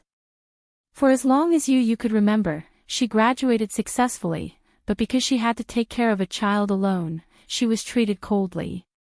There was no indomitable man in the family. As a widow and an orphan, she was discriminated against. He turned on the shower and washed the foam off her body. Then, he wrapped her in a bathrobe and carried her to the bed. Suddenly, a bell rang from the sofa. Mu Yaja was stunned and walked over.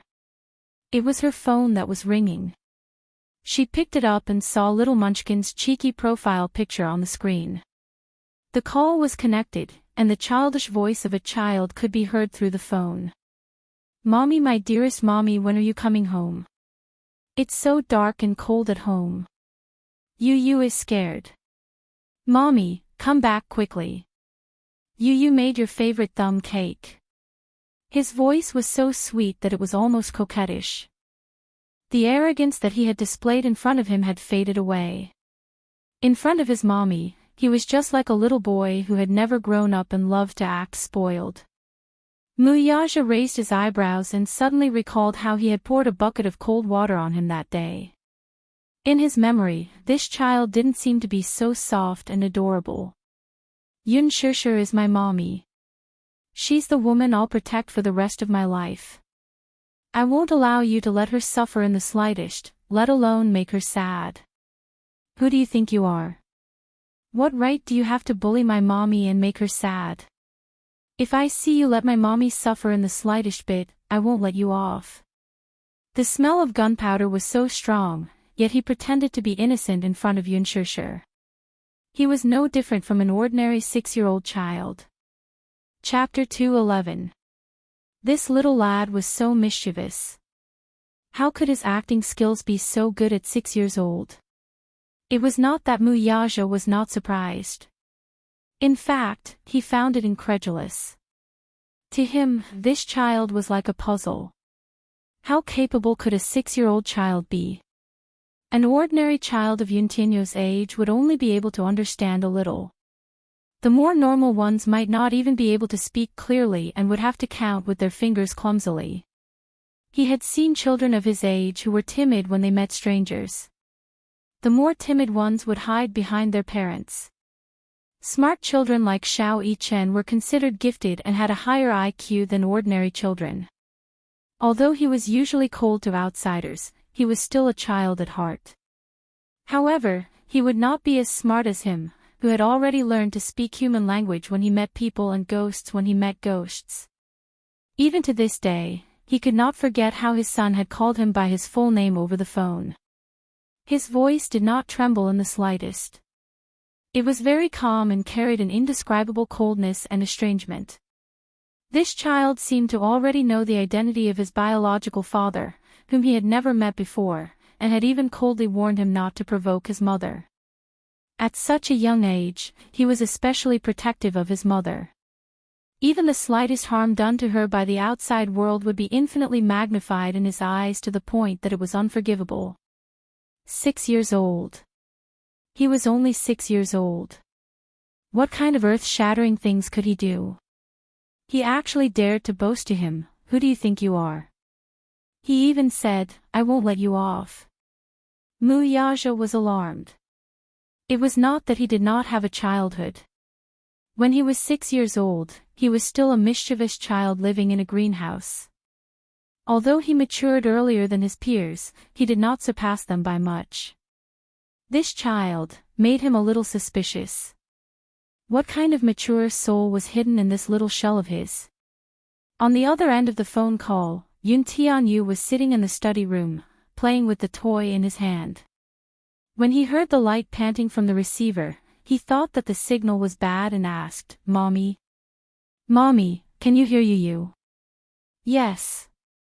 Mu Yaja spoke in a deep and mature voice. The moment Yun Tianyu heard his voice, his whole body stiffened as if he had been struck by lightning. "You." Mu Yaja. Once the words left his mouth, it was no longer a childish voice. Instead, it sounded as mature as if two men were having a conversation, facing each other coldly through a microphone. He frowned in surprise and abruptly stood up from the chair, his fingertips trembling. "It's me."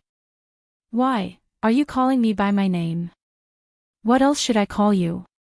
Yun Tianyu sneered and suddenly questioned, "Why do you have my mommy's phone?" Shu Mu Yaja smiled. "Your mommy is already asleep. Keep your voice down. She's with you." Yun Tianyu's brows furrowed in shock. It was apparent that he had yet to recover from this fact.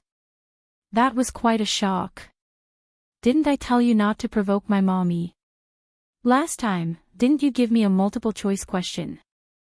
Mu Yaja kindly reminded him. He was obviously in a good mood as he gave the answer. "I have a choice." Yun Tianyu stroked his chin and thought for a while. "Family or enemy, choose one." "Mr. Mu, I think you've misunderstood something," Yun Tianyu said coldly. "I regret it." Chapter 212. Mu Yaja could not help but laugh. Where did this child learn to speak so forcefully? "Be it family or enemy, your choice has nothing to do with me. In any case, you are not my family." The little lad's voice suddenly deepened. "Return mommy to me.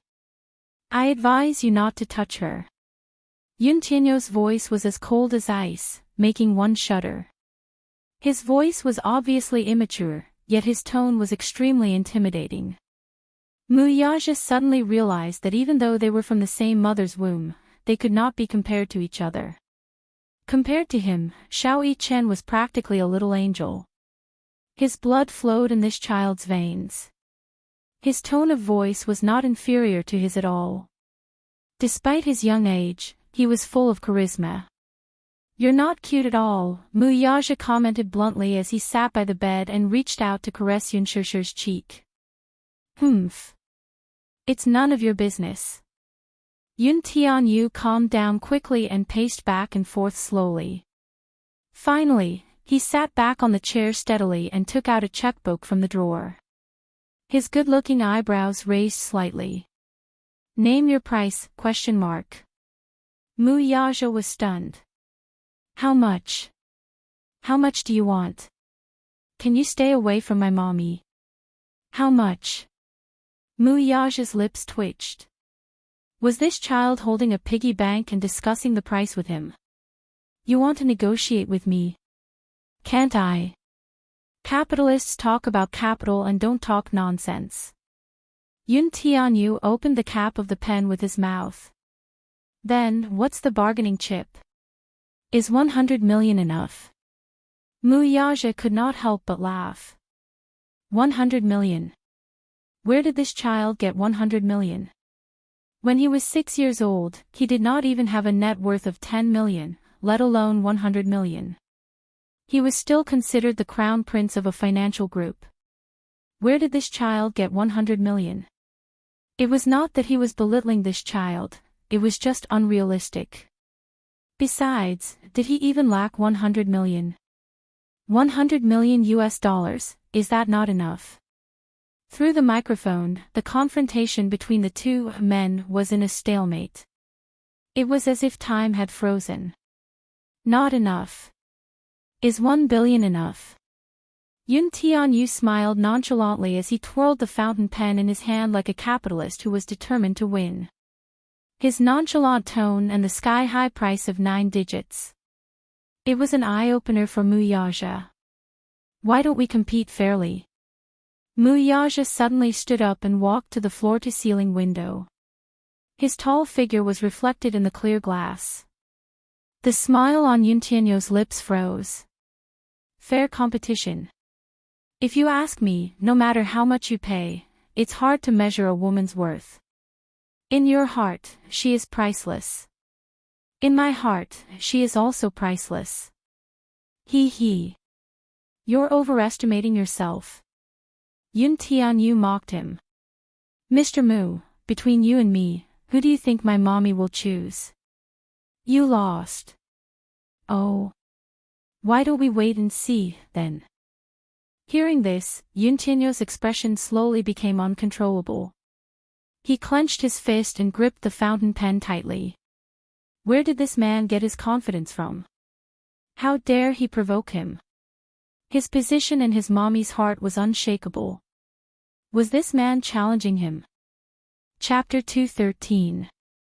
This man seemed to be determined to win. Did he want to take mommy away from him? If he lost his mommy, he would be left with nothing. No, he would not allow such a thing to happen. D****. Yun Tianyu clenched his fists and furrowed his brows. From afar, his silhouette was shrouded in an indescribable loneliness. He could not lose his mommy, the call was hung up. Mu Yaja raised a brow. He erased the call history and threw the phone on the sofa. Regarding the tension between the father and son, they kept it a secret from each other. He would not let Yun Shishir know about the conversation between him and the child. Similarly, that clever child would also hide this from her. Moreover, in front of her, she would still pretend to be innocent and well-behaved. When he returned to the bedside, the woman on the bed was still sleeping soundly. She was so deep in her sleep that she did not hear the tense confrontation between the father and son earlier. She hugged the blanket and snorted a few times like a kitten. Her voice was so soft that it was almost inaudible. He reached out to adjust the blanket for her. In her sleep, she seemed to be dissatisfied with the disturbance. She grumbled a few times, adjusted her sleeping position, and fell back into a deep sleep. He was already tipsy from the alcohol, so he did it again in the car. He wanted to go back here and continue, but she was exhausted. Her delicate face could not hide her tiredness, so he decided to let her go tonight. Yun Tianyu's question seemed to still ring in her ears. Don't provoke my mommy. The young child was like a small beast that had been threatened. His entire body was covered in thorns. Whether it was his words or his tone, it was as if he would not stop until he was in pain. However, it was understandable. Although Yun Tianyu was cold, he was very pure and innocent in nature. All these years, in his pure and innocent world, she was the only one who seriously played the role of a family member. Yun Shishir was the only one who took care of him meticulously and truly loved him to the core. No matter how successful a 6-year-old child was, he was still very dependent on his mother. Now that he and another child wanted to barge in, how could Yun Tianyu not be on guard? How could he not take a defensive stance? On the phone, his tone was stiff and distant, but she could vaguely hear the helplessness and nervousness in his words, and even fear. But did he really provoke her? Mu Yaja frowned slightly. There was a helpless look on his face. If he wanted to provoke her, he wouldn't have let her go 6 years ago. He knew his personality better than anyone else. He was never passionate about something. However, once he wanted something, he would never give it up. Deep down, he was a nostalgic person. The phrase, liking the new and hating the old, did not apply to him. He also knew that he was born into a wealthy family, so he had no choice. The rich and powerful families were deeply intertwined and had too many interests involved. Especially for a rich and powerful family like the Mu family, there were too many schemes and schemes. Every step they took was as if they were treading on thin ice. Every step they took was as if they were treading on thin ice. With his status, the women around him definitely wouldn't last long. Chapter 214. More than a decade ago, his mother passed away. That parting of life and death was like a rib being cut off from his body. He did not want to experience that feeling again. Hence, he had always spared no effort to build a high wall around Xiao Yichen to protect him. She was like a small fish to him. He had once let her go out of kindness, wanting to give her a free future. However, when they met again 6 years later, he could not let go of her no matter what. He was dissatisfied with her family. He originally thought that she would take that sum of money and run far away. Perhaps she would study abroad, or perhaps she would meet the right man while studying abroad and spend the rest of her life with him. However, it seemed that she did not have a good life in the past 6 years. Her life was bumpy, and there were 2 burdens at home. One was her adoptive mother, and the other was her sister, who was not related by blood. They were like 2 cruel leeches nailed to her, wanting nothing more than to suck her dry. 6 years ago, his assistant had revealed such a detail to him. Yun Shishir was initially unwilling to be a surrogate mother. During her first physical examination, a middle-aged woman was by her side. After some investigation, she found out that this woman was actually her adoptive mother. She was a filial girl. She had always been grateful to Yun Yecheng, who had adopted her. After all, he had never mistreated her, be it in terms of food or clothing. When her adoptive father's career was in crisis, she was also very anxious about it. However, it was her adoptive mother who first suggested that if she signed this surrogacy contract, she would be able to receive a sky-high reward. This could, to a certain extent, alleviate the financial crisis of Yun Yecheng's company. At first, she did not agree to it, thinking that it was too irresponsible. At that time, Li Qin was greedy for money and pressured her step by step. She even threatened her with death, saying that if she did not agree to it, she would not be able to continue living. Li Qin even threatened that if she did not agree to it, she would not be able to lead a good life in the future. Her entire family would be implicated by her. Yun Shishir felt guilty and humiliated. She had no choice but to sign the contract. When Li Qin returned home, she pretended not to know anything about it and even continued to humiliate her. Her heart was so vicious. When Mu Yaja first heard about this, he didn't take it to heart until the test report was sent to him. He took a look at her blood type and, for some reason, took a sample of her blood for comparison. There was news from the genetics department that the paternity test results showed that the possibility of her being the missing daughter of the Mu group was higher than that of her being the real daughter of the Mu group. Hence, Mu Wanru's identity was very suspicious. Mu Yaja had long suspected Mu Wanru's identity. However, this suspicion, in the beginning, had no basis at all. When Mu Wanru had just returned to the Mu family, Grandpa Mu had collected a sample of her blood and sent it for a paternity test. However, the results were not wrong. Therefore, even though the child did not look much like the mother, the Mu family did not doubt her identity at all. However, until the results of Yun Shishir's paternity test came out, the so-called no problem in Mu Wanru's paternity test became the biggest problem. Who was the one behind all this? Mu Wanru. Impossible. How old was she at that time? What ability did she have to steal the test report? Someone else must have done something behind this. Chapter 2:15. Who could it be? In fact, he had already suspected Mu Wanru's identity a long time ago. When Mu Yaja was still young, Mu Xing brought the 9-year-old Mu Wanru to him and told him that she was his future fiancée. Although he appeared nonchalant on the surface, he was very resistant in his heart. When Mu Wanru first came to the Mu family, Grandpa Mu was in a good mood and did not do a paternity test immediately. He only collected a blood sample and delayed the DNA test. It was only then that he realized that the girl's appearance seemed to be slightly different from her biological mother's. Be it in terms of eyebrows or facial features, they did not resemble each other at all. Hence, Grandpa Mu carried out the DNA test with a suspicious heart. At that time, Mu Wanru was still young and did not know anything about this matter. What could she possibly do at her age? When the test results were out, they were a perfect match.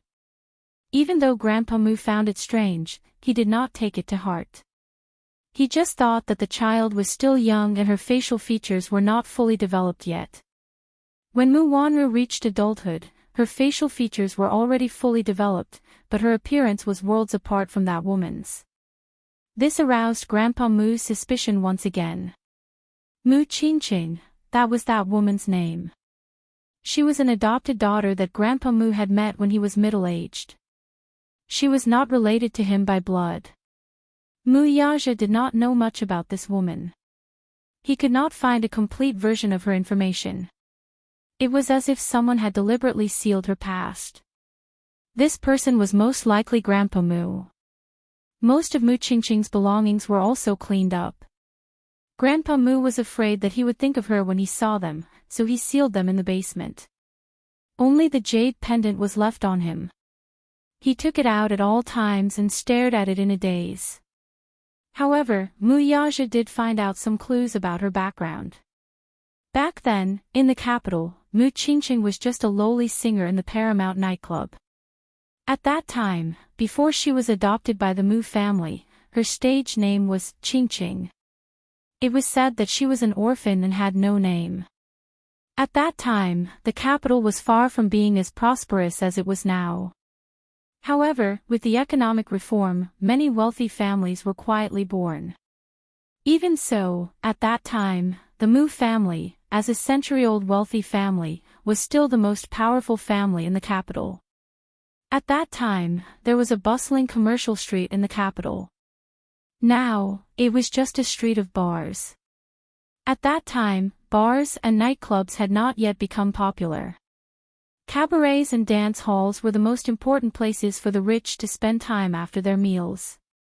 The Paramount Karaoke was located in a bustling area and was one of the many properties under the Mu family's name. Paramount Ballroom was about to close down due to poor management.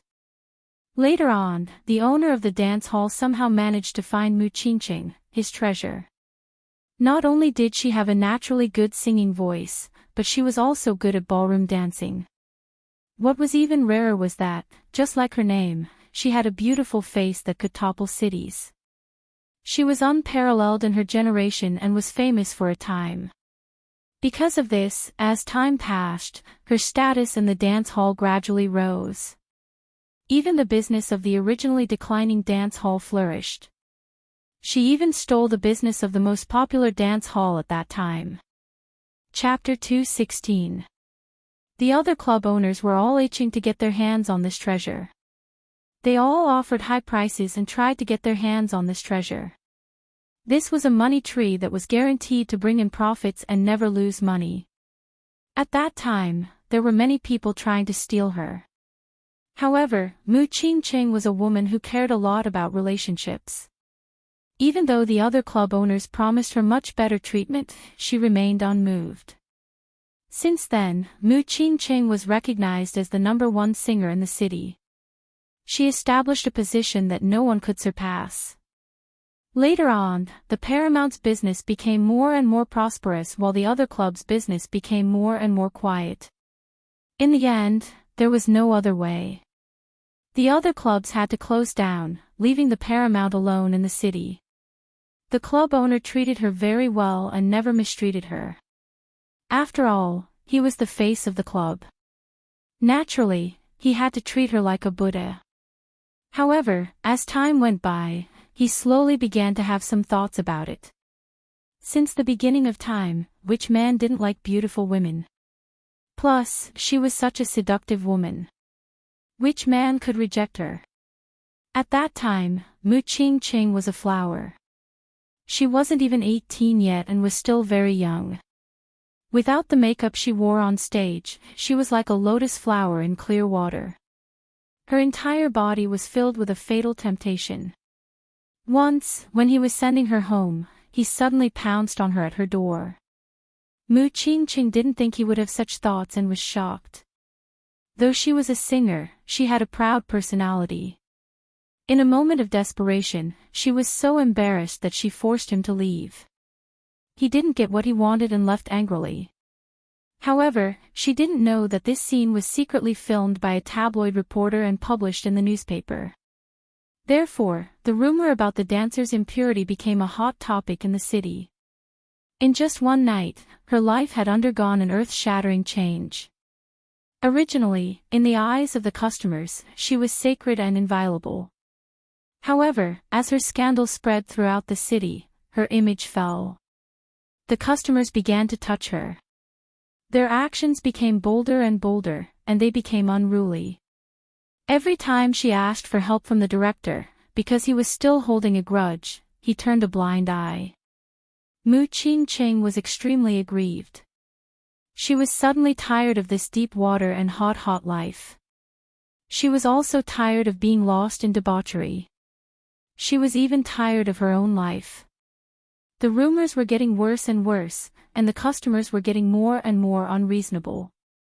Some of them even resorted to underhanded means to fight for the treasures. During the most difficult time, Mu Qingqing had no choice but to shamelessly ask for the protection of a man. At that time, in the capital, only this man had the ability to protect her and prevent her from being bullied. This man was Mu Qingqing. Mu Lianqing, Mu Yaja's biological father, was the eldest son of Mu Xing's first wife and was the most favored son in his eyes. Mu Lianqing was young and talented. He was only in his 20s, but he was already worth hundreds of millions. At that time, he was already engaged to the daughter of the prestigious Jiang family in the capital. Chapter 217. Be it in the past or present, Mu Wanru's appearance could be said to be a natural beauty. Her beauty, on the other hand, could not even be compared to her pinky. Hence, when Mu Wanru came of age, he did another DNA test for her. Somehow, Mu Wanru found out about this matter and hurriedly bribed the geneticists to secretly tamper with the DNA report. Mu Xing, however, was kept in the dark and only thought that Mu Qingqing's beauty had no successor. Mu Yaja, however, was aware of this. Before Mu Wanru, he had gotten his hands on the DNA test report without anyone noticing. Hence, he had long known about Mu Wanru's fake identity. Poor Mu Wanru. She was smart for a while but foolish for a lifetime.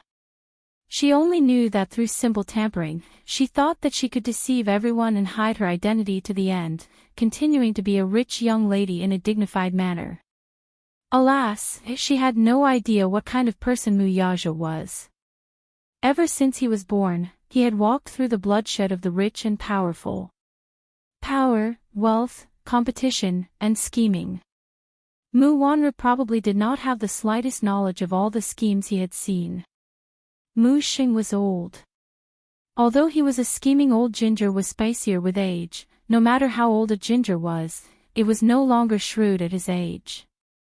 It was inevitable for a withered tree to become muddle-headed. Still, he was not old. Mu Wanru could scheme against him, but she could not scheme against Mu Yaja. Mu Wanru alone was not enough to make him take action. He had always suspected that Mu Wanru was hiding a shocking conspiracy behind her. This was also the reason why he did not make a move. Old Master Mu was already old. Even though he was still the chairman of Dishing Financial Group in name and held the largest share of the company's shares, now that he had retired, he could entrust everything in the financial group to his most favored grandson and enjoy the rest of his life in peace.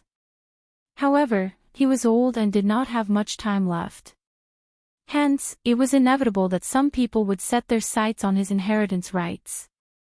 Although Mu Yaja was the rightful heir and the future head of the Mu family, the rest of the Mu family might not sit by and do nothing even if the old man gave his approval.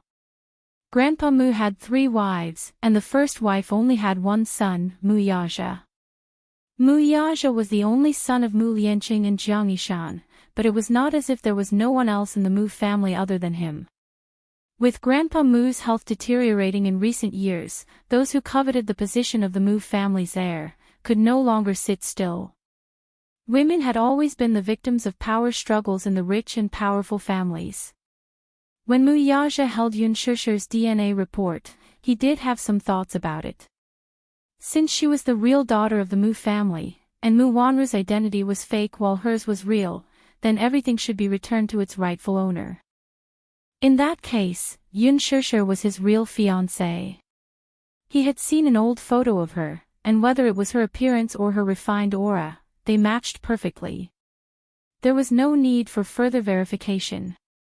As long as he brought her to Grandpa Mu for a look, he would know who was real and who was fake. There was no need for any additional explanation. Yun Shusher had perfectly inherited Mu Qingqing's beauty and extraordinary aura. This was the best evidence. However, he did not do so. Chapter 2:18. A pure and kind girl like her should have a better place to belong to. To him, women were dispensable, and his wife was just a title. All women were the same. He told himself that he would never understand true feelings. To him, falling in love would only add another weakness to his body, and that would be fatal. Being in a rich and powerful family was not suitable for a woman as pure as a piece of paper. Now, however, he learned that he had a son, and under the meticulous care of this stupid woman, he was so outstanding. He had no choice but to rack his brains for a solution. Sitting on the edge of the bed, Mu Yaja stared at Yun Shusher's quiet profile and fell into deep thought. It was late at night, but Yun Tianyu did not feel sleepy. He climbed out of bed in his pajamas. Since he had nothing to do and was thinking about Yun Shusher, he tossed and turned restlessly in bed. Thus, he sat at his desk and did an advanced mathematics exercise book with all his might. He switched on his computer, and his inbox beeped. He clicked to open it. It was the information he had previously instructed Li Hanlin to investigate. Lu Jingtian. Her name was pleasant to the ears, but why was she so vicious? Yu quietly looked at it. His fair fingertips tapped rhythmically on the table as if he were seriously calculating something. Previously, he was full of grievances at Mu Yaja's place. Now that there was no news from his mother, he was even more vexed. Therefore, he was not in the mood to ask about this woman for the time being. However, just as he was about to close his inbox, Li Hanlin sent him a few more emails. This time, it was a few videos he had obtained from the hotel's barbecue. In a hotel like this, the surveillance footage was kept secret. Unless the police were present at the scene, ordinary people would not have the authority to access it. He did not know how Li Hanlin managed to get his hands on it. When he opened the video, he saw the scene of Lu Jingtian beating up a woman in the hotel's long corridor. The reason he could recognize Lu Jingtian at a glance was that he had memorized her outfit at the gala. Her gown was highly recognizable, so it was not difficult to identify her. The cameras in the Imperial Palace Hotel were set up very discreetly, but the camera angle was broadened to the maximum, directly facing the corridor and the elevator door. Those who were familiar with the hotel knew that these two places had always been the focus of the surveillance cameras. Therefore, there were actually two videos taken from different angles. Lu Jingtian could be considered to have committed a crime. In a moment of anger, she forgot to choose a secluded spot and directly went up to Yun Na to punch and kick her. Relying on her powerful and influential father, she did not have much scruples. The first video he clicked on was still a little blurry. From this angle, he could only vaguely make out Lu Jingtian's back. As for the facial features of the person who was beaten up by her, it was so blurry that she could not recognize him at all. When she clicked on the second video, she saw that it was a head-on shot of the two people. The angle was precise, and her facial features were clear. She recognized Lu Jingtian at a glance, as well as the face of the woman she had been beating up. Yun Na. He furrowed his brows. Did she go to the cocktail party tonight? Why didn't he see it? Could it be that it had something to do with him arriving too late? Chapter 219. After a long time, until 10 minutes later, she finally walked out with a flustered expression. After another 10 minutes, a few security guards rushed to the scene and took the unconscious Yun Na away from the scene. Yu Yu's handsome and youthful face was in deep thought. His watery eyes were full of calculation. Lu Jingtian, tonight's gala was really exciting. How could there be such an exciting show? Although he did not pity Yun Na for ending up in such a state, he only felt that she had suffered the consequences of her own actions. Although he was young, he understood the concept of karma. When a person sowed a seed, he would bear a fruit. Sowing good karma, reap good results; sowing evil karma, reap evil results. Although he thought so, he was still shocked by Lu Jingtian's ruthlessness. Alas, this woman was too vicious. From the video, he did not know what she had done to Yun Na. Her face was covered in blood, and it was too horrible to look at. He did not care what kind of person she was and could not be bothered to pursue it. However, when he thought of how she had targeted his mommy at the gala earlier and how she had spoken ill of her, his face turned frosty at the thought. He was not afraid of anything. He was only afraid that this woman would use the same method to deal with his mommy. Thinking of this, he felt an uncontrollable chill in his heart. He double-clicked on the video to save it and replied to Li Hanlin with 3 words, "Wait for the right time." Li Hanlin could not help but click his tongue in wonder. Wait for the right time. Wait for what time? Was it not the best time now? He had racked his brains to get his hands on this video. He thought that Yun Tianyu would eagerly sell it to the media at a high price to tarnish Lu Jingtian's reputation. However, Yun Tianyu did not do that. Instead, he calmly asked him to wait for the right time. The right time. What time was it? He suddenly recalled a decision Yun Tianyu had made during the board meeting. At that time, Liji Holdings had developed a smart toy product, which was approved by all the shareholders.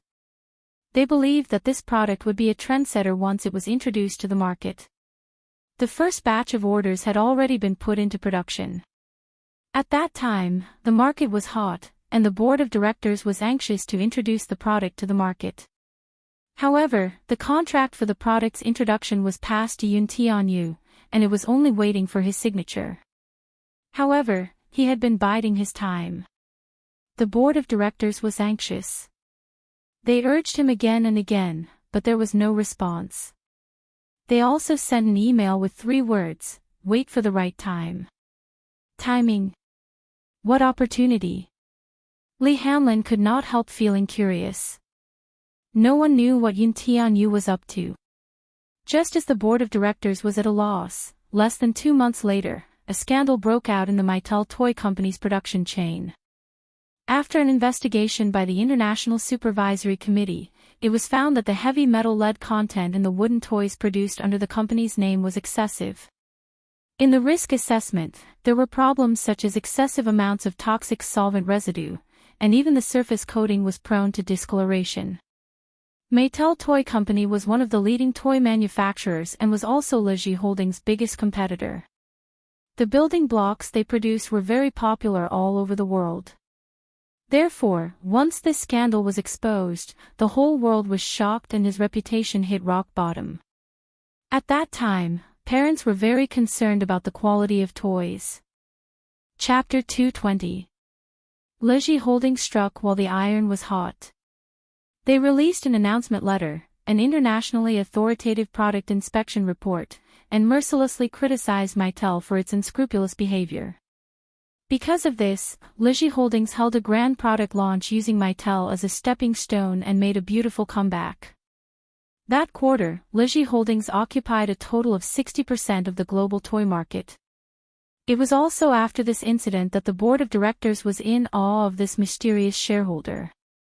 Yun Tianyu once said that he would not make a move easily, but once he did, he would not give his opponent any chance to make a comeback. When he said this, he was nonchalant, but thinking about it now, it was chilling. For a 6-year-old child to have such business acumen and shrewdness, what was even more commendable was that he also had such charisma. No matter who it was, they would be shocked by him. Naturally, Yun Tianyu would not tell him what he was waiting for. He had his own plans. Asterisk warmth filled the room. It was rare for Yun Shishir to have such a good sleep. In the past, she had not been sleeping well. Most of the time, she would have nightmares, but this night, her sleep was exceptionally peaceful. At dawn, her biological clock, which had always been accurate, woke her up. The curtains were tightly drawn, so no light could pass through. The room was filled with darkness, but it was so oppressive that she almost couldn't breathe. Her head, which was hung over, started to hurt. The acid in her stomach kept churning, making her feel extremely uncomfortable. Sleepily, she reached out to touch her throbbing temples. However, a broad palm was one step ahead of her. It rested on her acupoint, and the slender fingers massaged it with just the right amount of strength. With a moderate amount of massage, the swelling pain in her head subsided a little. However, by the time she realized where this hand was coming from, with a buzz, a white light exploded in Yun Shishir's head. It was so dazzling that she lost her sight. She secretly peeked at the scene in front of her through a slit. She did not dare to open her eyes wide. She saw a man lying face to face beside her. His long arms held her against his chest domineeringly. Both of them were naked with only a blanket covering them. She looked down from the corner of her eyes and saw the hot scene. Her cheeks immediately became hot, and even her ears were red as if they were about to bleed. The man's body was well built. She had seen him in a suit before. He was tall and slender, but she did not know that his body under the suit was so fit and well proportioned. This scene undoubtedly caused her mind to be in a mess. Messed up. Even her breathing was messed up. Yun Shishir vaguely recalled last night's scene. That blushing and heart-pounding scene flashed before her eyes. She could not help but feel her throat tightened, and her breathing became difficult. Although she was not good at drinking, she could still vaguely. She could still remember her. In her memories, the man's holding her in his embrace, sat her, and they were so gentle that they seemed to melt into each other's flesh and blood. The more she recalled, the more. Her eyes could not help but redden. God, what stupid things had she done? She secretly blamed herself. She was clearly not good at drinking, but she still forced herself to drink a glass. That glass had caused her to be in trouble. How could she have been eaten up so cleanly just like that? Chapter 221. Sensing her slight movement, the man woke up as well. He had always been a light sleeper. When he was young, under Mu Xing's arrangement, he had entered the special military camp for special training. Hence, he had an amazing sense of danger. Even the slightest movement in his sleep would wake him up in an instant. "You're awake." Muyaja lowered his head and inched closer to her. His warm breath brushed against her cheek, causing her face to flush red instantly. His voice was hoarse and languid, as if he had just woken up from a dream. His deep voice was actually so magnetic. The man's question startled her, though, and her heart thundered. She did not respond and immediately shut her eyes tightly. Her whole body stiffened as if petrified, and she did not dare to move recklessly. This was her first time sleeping with a man. She was so nervous that she could not even control her breathing. One moment, her breathing was rapid, and the next moment, she held her breath. Her nerves were extremely tense. One must know that she had never been in a proper relationship before. She had not even held a man's hand before. This was her first time sleeping with a man on the same bed. She was so nervous that she did not even know where to place her hands. Muyaja could not help but laugh. This woman was actually pretending to be asleep in front of him. Her acting skills were terrible and could not even compare to her precious son's natural acting skills. He could tell at a glance that she was pretending to be asleep. "I know you're awake." Yun Shishir's heart skipped a beat when she heard this, but she still kept her eyes tightly shut. She suddenly turned around and pretended to mumble incoherently as if she were sleep-talking. Her body, however, inched toward the edge of the bed, only wanting to get as far away from this vile man as possible. The man got up slightly and lazily propped his head up with one hand as he looked at her with a smile.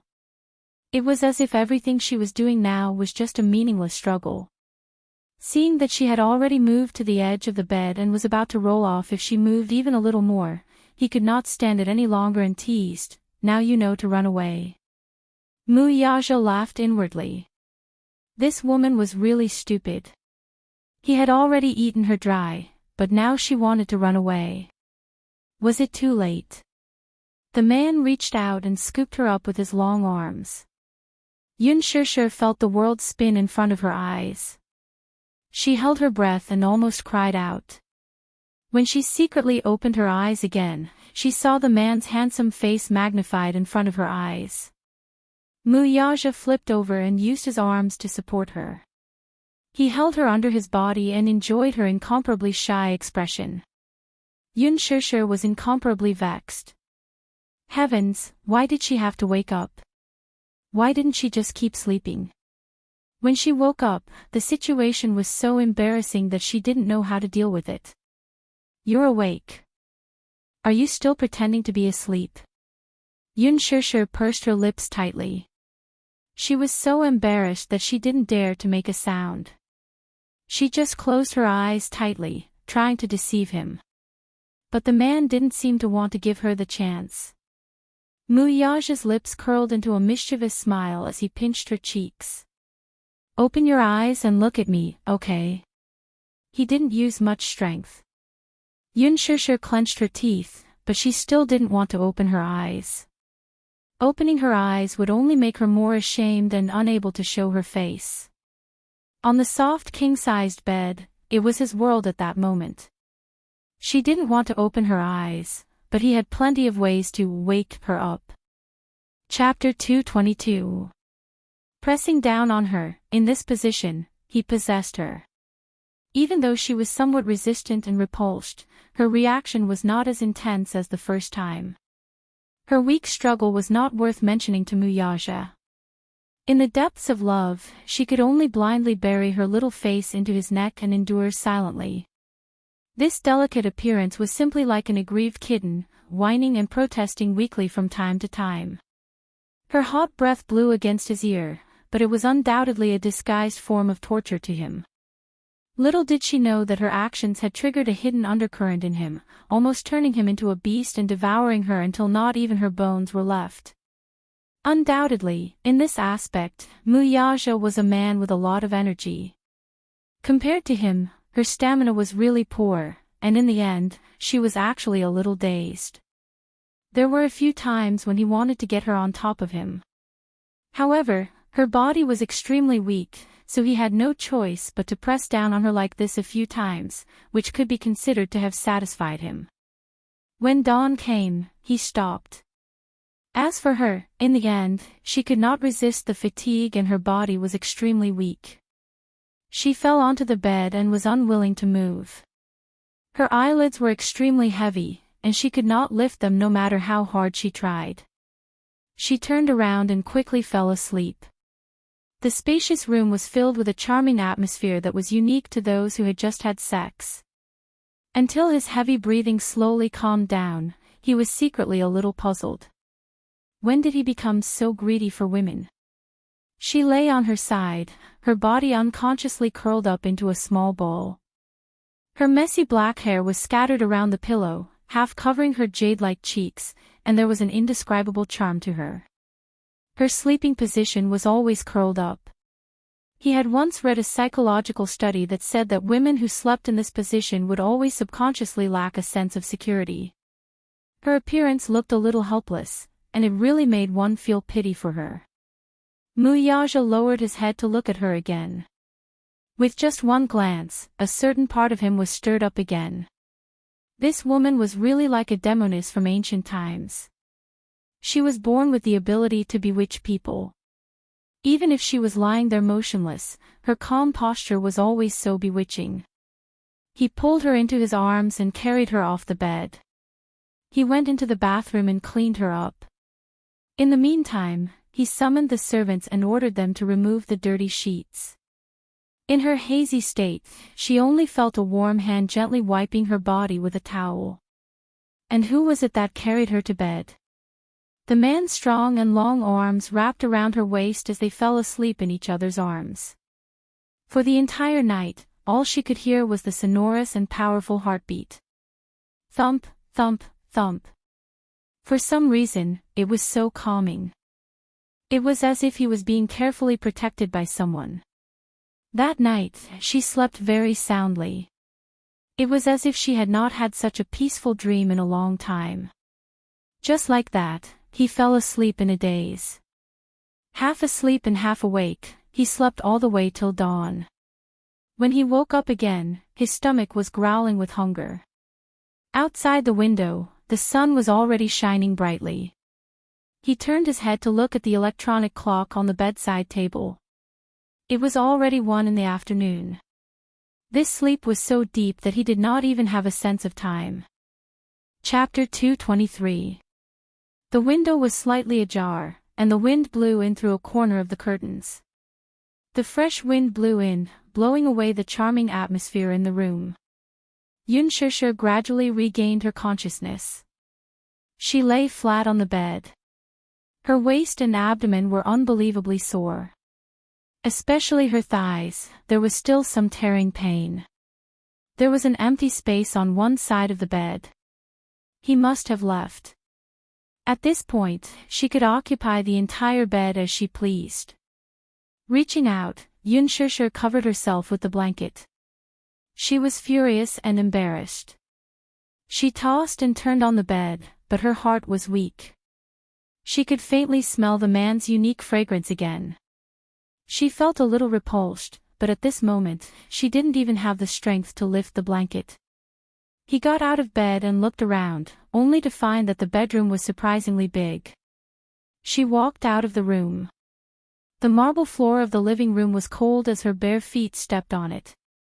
There was a pile of brand new clothes neatly placed on the sofa. The reason why it was brand new was because the labels on the collars had not been cut off in time. The clothes were all very beautiful. Although the style was simple, the quality was top-notch. Just by touching the material of the clothes, she could vaguely guess the price and brand of the clothes. Then, she lowered her head to look at the price tag of the clothes. They were all expensive brands, and most of them were luxury goods. Originally, she didn't want to accept the clothes that the man sent over. However, she lowered her head and looked at the bathrobe on her body. She couldn't always walk around in a bathrobe, so she took the clothes into the bedroom and changed. Just as she finished changing, her phone suddenly rang. She was shocked and walked over to pick up the phone. The incoming call was from Gu Xingze. She was slightly taken aback. Given the current situation, she even felt guilty to pick up this call. But why did she feel guilty? Yun Shishir was conflicted. She didn't answer the call for a long time. After a few seconds, the phone rang again. It was still Gu Xingze calling. She pursed her lips and picked up the phone. Hello, Shishir. On the other end of the phone, Gu Xingze's voice was a little hoarse, but his tone was gentle. He was afraid that he would scare her. The concern in his voice could not be concealed, causing her eyes to become slightly hot. She walked to the window and pulled the curtains wide open. The sunlight that came in immediately stung her eyes. Yes, Xingze. I heard from Qin Zhou yesterday that you drank some wine and got drunk. Are you at home now? Yun Shishir didn't know how to respond. She didn't even know where she was right now. Outside the window, there was an elegant scenery. This villa was located at the highest point, overlooking the entire villa garden. The scenery was beautiful. It's good that you're home safely. Did you just wake up? On the other end, Gu Xingze mistakenly thought that she had just woken up and said, I'm downstairs. Would you like to have a cup of tea with me? Yun Shishir was shocked and blurted out subconsciously. I'm not home. There was a long silence on the other end. Where are you? Gu Xingze was a little confused. The car was parked downstairs. He got out of the car and looked up at the dark window of her house. He frowned slightly. Where are you? I'll come and pick you up. Chapter 224. Yeah. Gu Xingze wanted to say something but stopped himself. He only responded with a hum. He wanted to say something, but he realized with frustration that he was in no position to say anything. Yun Shishir was also very embarrassed. They were separated by a phone. They could hear each other's breathing through the phone. Both of them were silent for a while. It was a long silence. It was as if time had stopped. That was until she heard Gu Xingze's faint sigh from the other end. Shishir, don't be afraid. Yun Shishir widened her eyes in surprise. Are you with him? Gu Xingze asked tentatively. The word him reminded her of what had happened last night. Yun Shishir's scalp went numb. She nodded blankly. She seemed to have forgotten that they were separated by a phone and could not see each other. That man is not as simple as you think. You'd better not have anything to do with him. Gu Xingze's voice revealed an inexplicable anxiety. That man was not as simple as he seemed. It was only yesterday that she truly understood the man's identity. The Mu family was the richest family in the capital. Dishing financial group status was the center of attention. Mu Yaja, this man, had a supreme status from the moment he was born. She did not want to have anything to do with him from the bottom of her heart. There seemed to be a gap between them. They were two different worlds that could not be crossed. There was no future at all.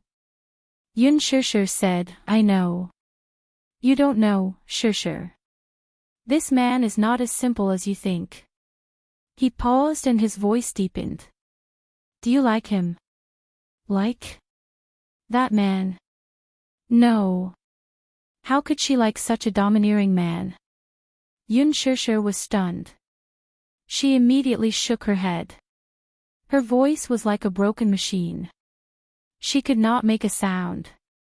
Seeing her silence, Gu Xingze said slowly, that man is very dangerous. You will get hurt if you stay with him. Shishir, I don't want to see you get hurt.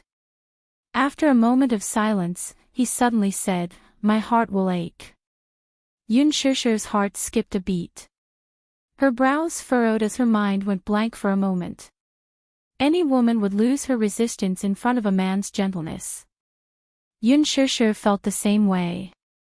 She, who was originally armed to the teeth, instantly lost all her armor in the face of his gentle words. Her lips involuntarily curled into a smile.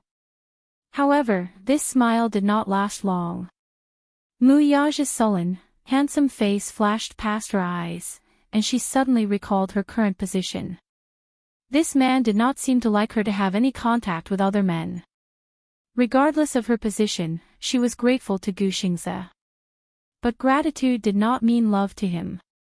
If she didn't like him, what right did she have to make his heart ache? She said calmly, "Xingze, thank you. I don't want to implicate you. Involved. Sure, listen to me. I may be much stronger than you think." He suddenly spoke, but it sounded like a gentle invitation. It was as if this man had spread his wings and gently invited her to hide under his protection. Sure, let me protect you, okay? Yun Shishi's fingers that were holding the phone suddenly stiffened. She was caught off guard.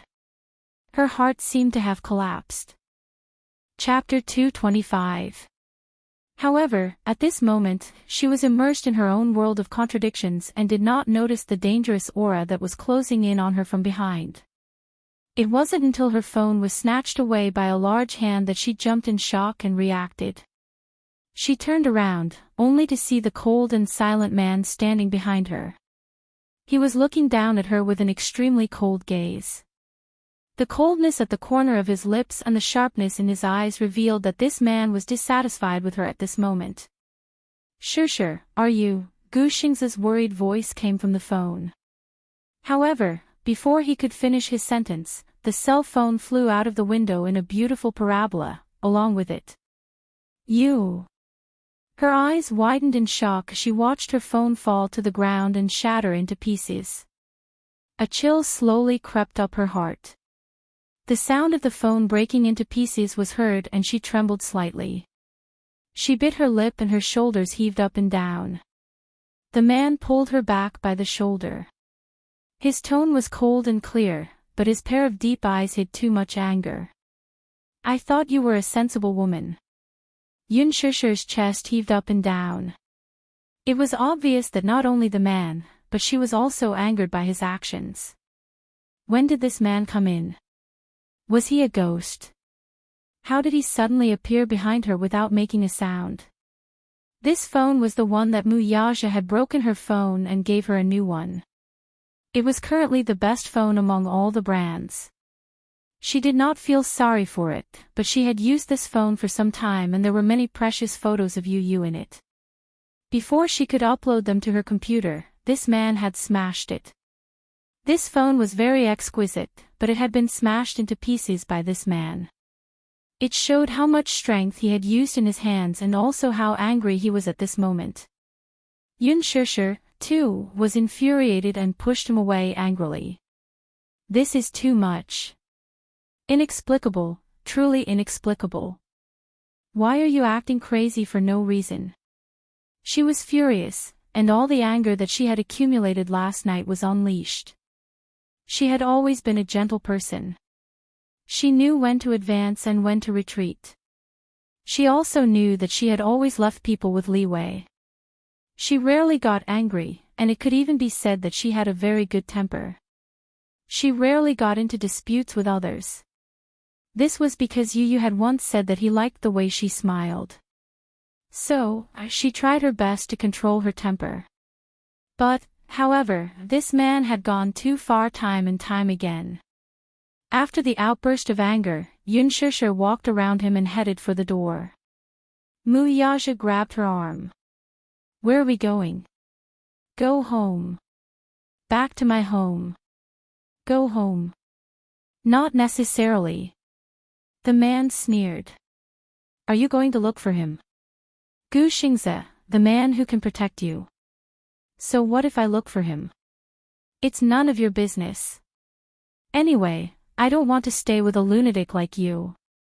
Yun Shishi gritted her teeth and glared at him with her red eyes.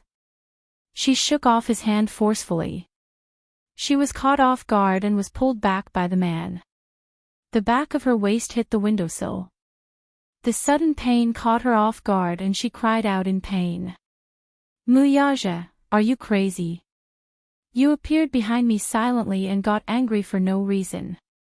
Are you crazy? Chapter 226. Woman, don't you know your own identity? Do I have to remind you of your current identity for you to understand what you should do and what you shouldn't do? My identity. What's my identity? Tell me, what's my identity? Yun Shirshir flew into a rage out of humiliation. She seemed to understand the meaning of the man's words in an instant. She grabbed his collar with both hands and said in a trembling voice, "You mean, I'm your lover, your woman, and your possession. Is this the identity you're talking about?"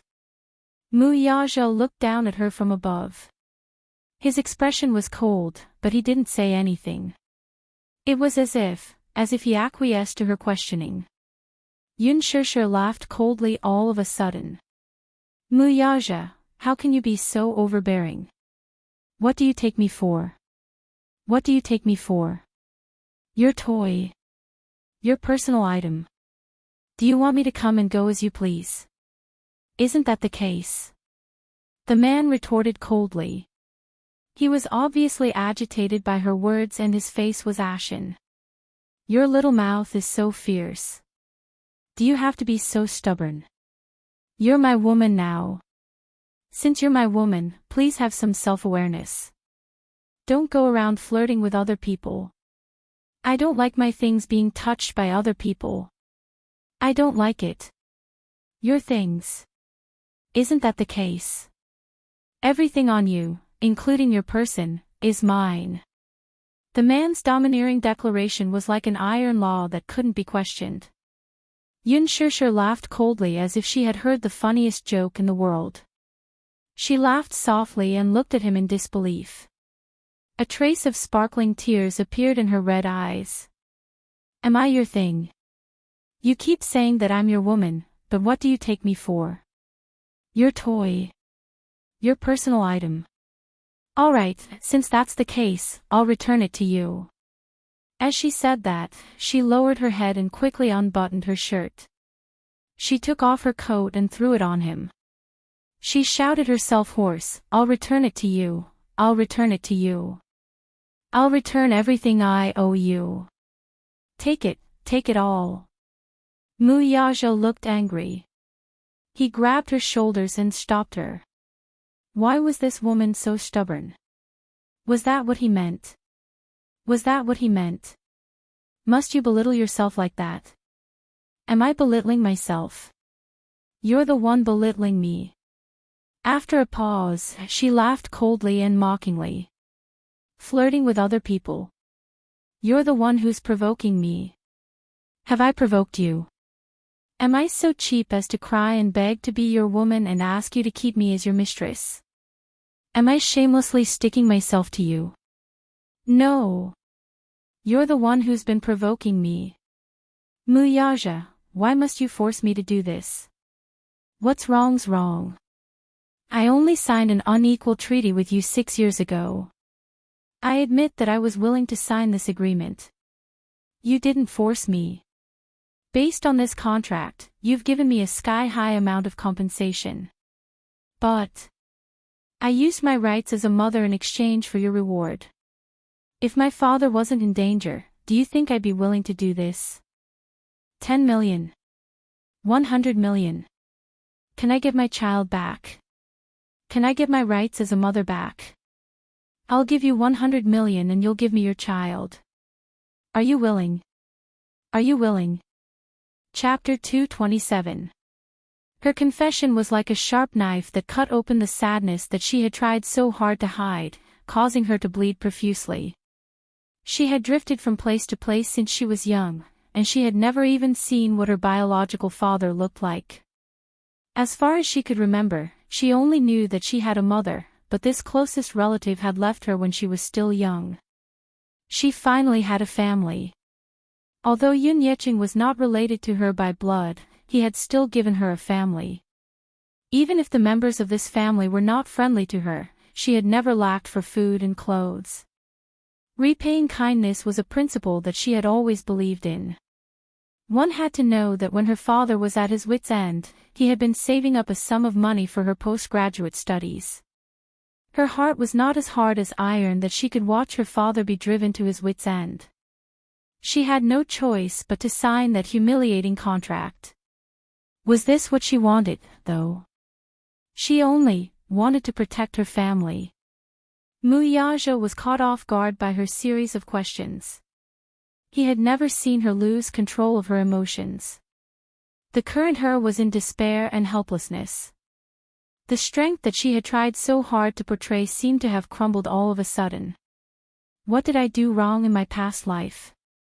Do I owe you anything? Or was he a heinous criminal who had killed someone and set the place on fire? Yes. I'm in the wrong. I shouldn't have taken away your child, but you. That's my child, too. I'm willing to take responsibility for the breach of contract. I'll repay you with everything I have in this lifetime. You wanted me to stay by your side, and I agreed to it. Can you humiliate me like this, though? I'm a person, not an object. I have thoughts, feelings, and emotions. I know pain, too. Why are your words always like knives, stabbing me so painfully? I'm your woman, shouldn't I have dignity? Don't I have the right to even have a human's basic dignity? How lowly am I that you have to trample on me like this? Just because I'm your woman, I have to open my body at your command and let you do whatever you want. Is this what you want? I'm not. Muyaja suddenly grabbed her cheeks and shouted, "Shut up." He felt like he was about to suffocate when he heard her confession in her heart. Every word made him shudder with fear. He hated the way she talked to herself. Was he like this? Was he that bad in her eyes? At his shout, she bit her lip and didn't say another word. Yunshishir glared at him, tears pouring out like a river. However, how could the grievances and bitterness that she had accumulated over the past 10 years be wiped out by a few heartfelt shouts and a few tears? She was not a puppet. She also had human senses. When she was happy, she wanted to laugh. When she was sad, she wanted to cry. But she could not cry. Yu was afraid of her tears. He was afraid that she would be sad. Therefore, she tried her best to hide her cowardice. Perhaps Yuna was envious of her luck. She was able to gain Lin Fengtian's recognition and enter the entertainment industry in one go. Perhaps her future would be limitless. However, she was also envious of Yuna for having a father and mother who pampered her unconditionally. They cared and tolerated her. She only wanted to be a normal woman with flesh and blood, not a walking corpse. She wanted to be loved, tolerated, and protected. At the very least, she did not want to be treated unequally. Chapter 228. Yunshishir broke down and reached out her hand to push the man. However, this man stood there like a mountain. No matter how hard she pushed, he didn't move an inch. Her heart was even more defeated. She hated this man who messed up her life but couldn't do anything to him. Take it away, take it all away. Don't torture me anymore. Yunshishir held her head and her back leaned against the window as she slowly slid to the ground. She buried her face in her arms and cried out loud. Like a child, she vented all the humiliation, anger, unwillingness, and despair that she had accumulated in her heart. Muyaja, I hate you. I hate you the most. Muyaja didn't know what to do for a moment. His heart hurt. He was flustered. He was extremely flustered. He had made her cry. Her sudden collapse caught him off guard. He stood there for a long time, looking down at her helplessly. He didn't know what to do. Why did this woman cry just like that? She even cried so aggrievedly and in such despair.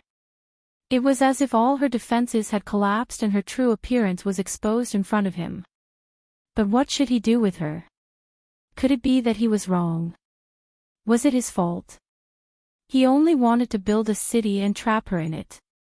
He wanted to give her all the things she wanted.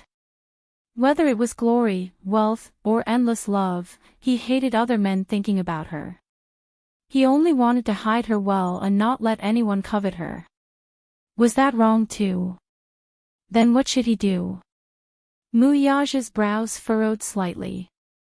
His heart ached so much that he was about to suffocate. He had never shed a single tear. Even in the cruelest special training camp where he was covered in injuries, he had never shed a single tear. And for someone as cold as him, he had never felt heartache for anyone. However, this woman was crying so miserably in front of him. It made his heart ache without any warning. "Don't cry," he shouted. Yun Shishir didn't care about him at all.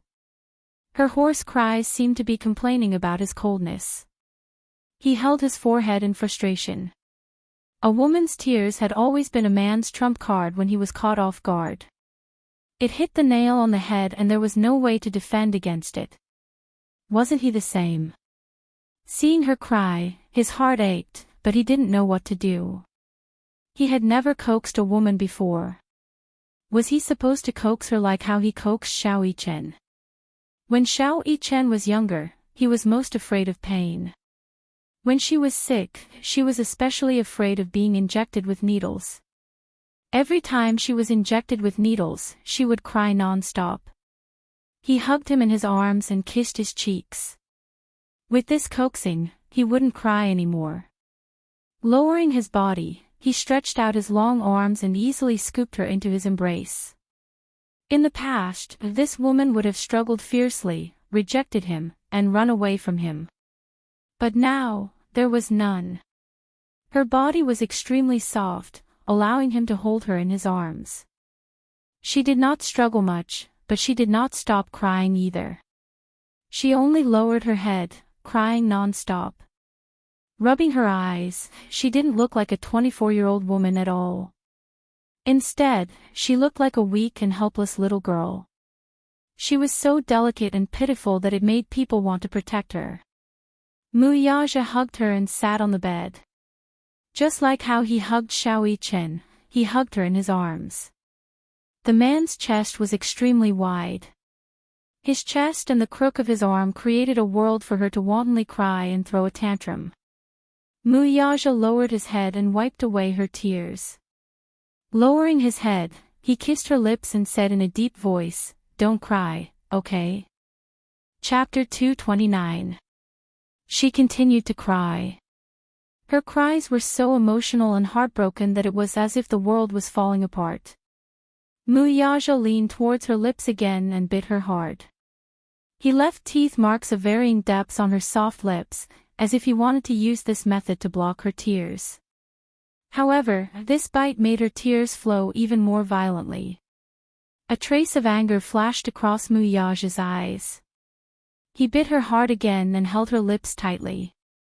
His breath smelled like orchids as he said, "Don't cry." The woman in his arms did not avoid his kiss, but neither did she respond.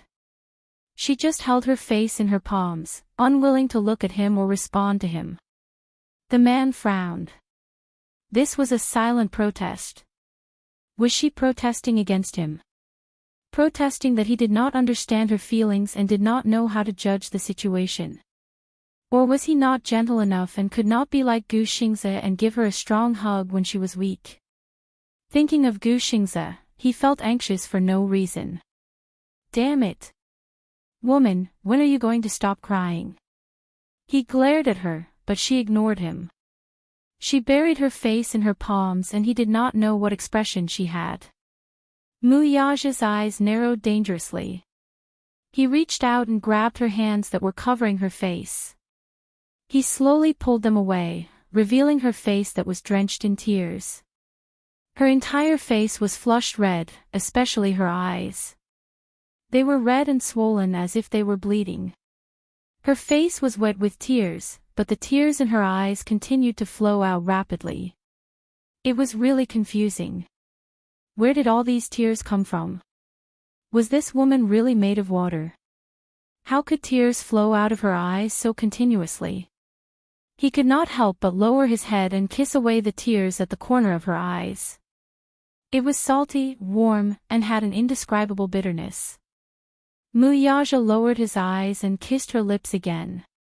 This time, it was not as rough as before. He only lightly touched her lips. Lowering his head, he could not stop kissing her tears. His kisses landed on her forehead, the bridge of her nose, the tip of her nose, her cheeks, and finally landed on her lips. This time, he kissed her deeply and did not leave.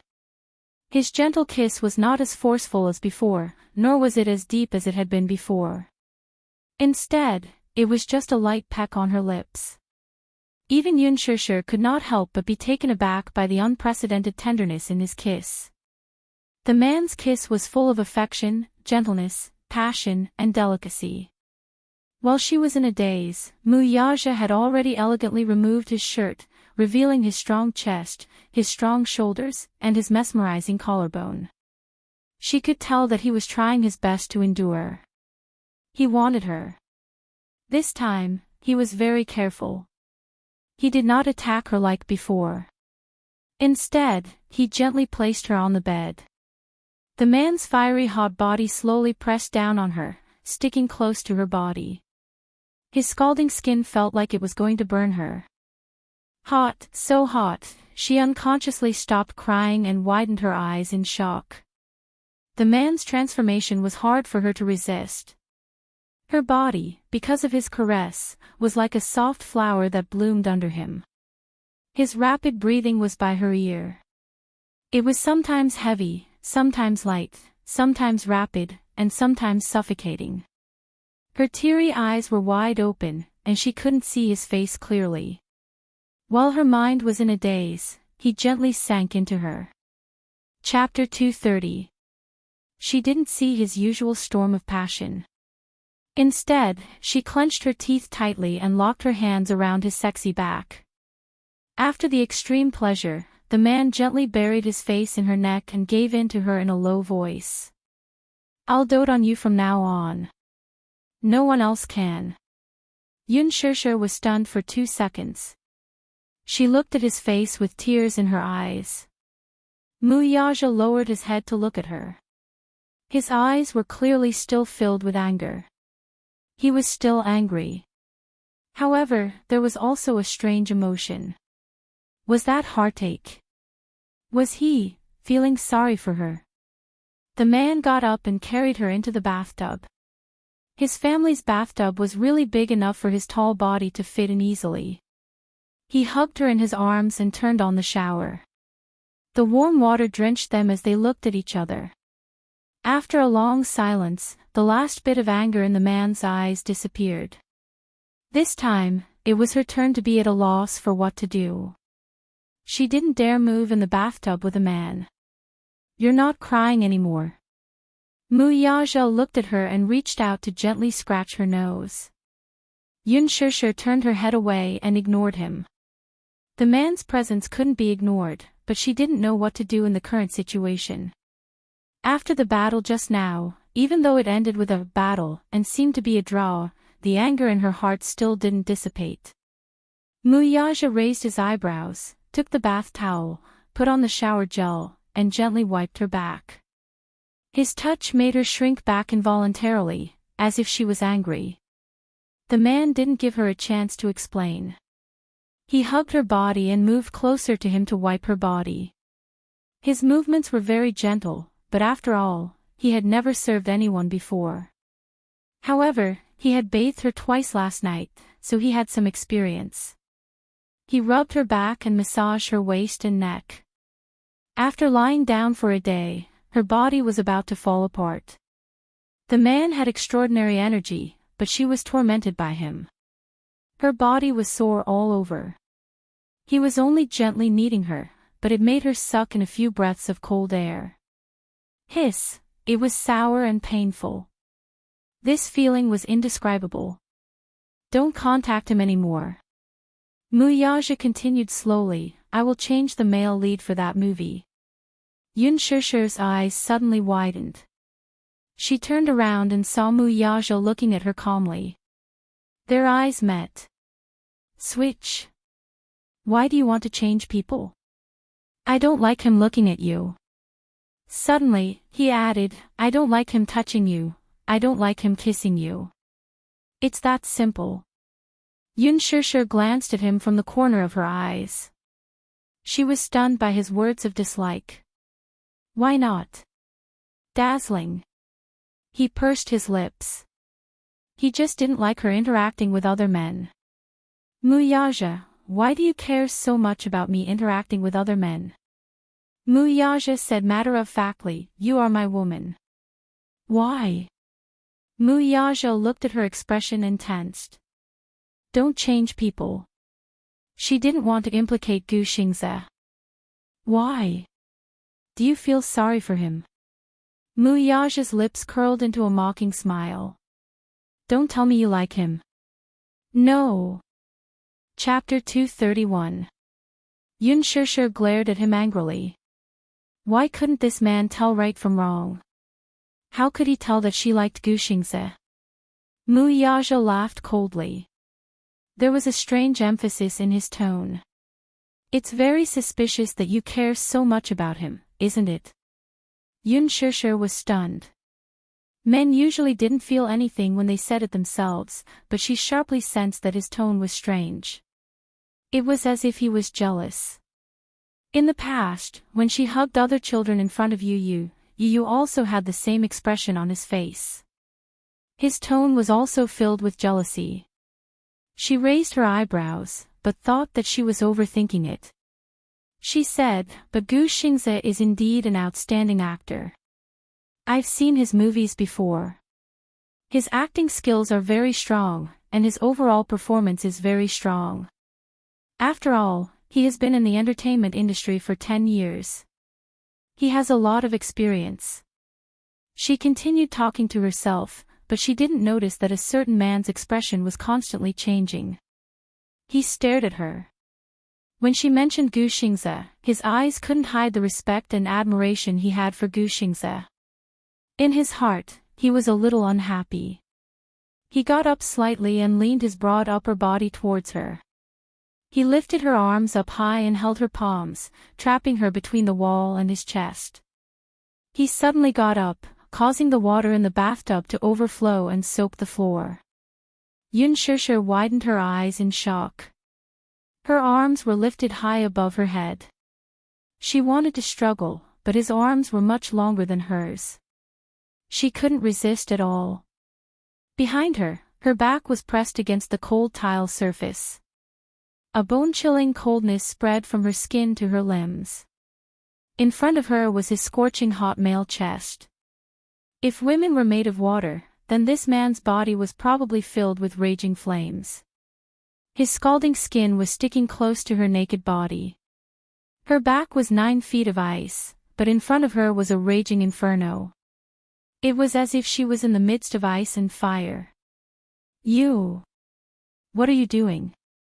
She glared at him angrily. She didn't know what was wrong with this man. Muyaja stared intently into her eyes.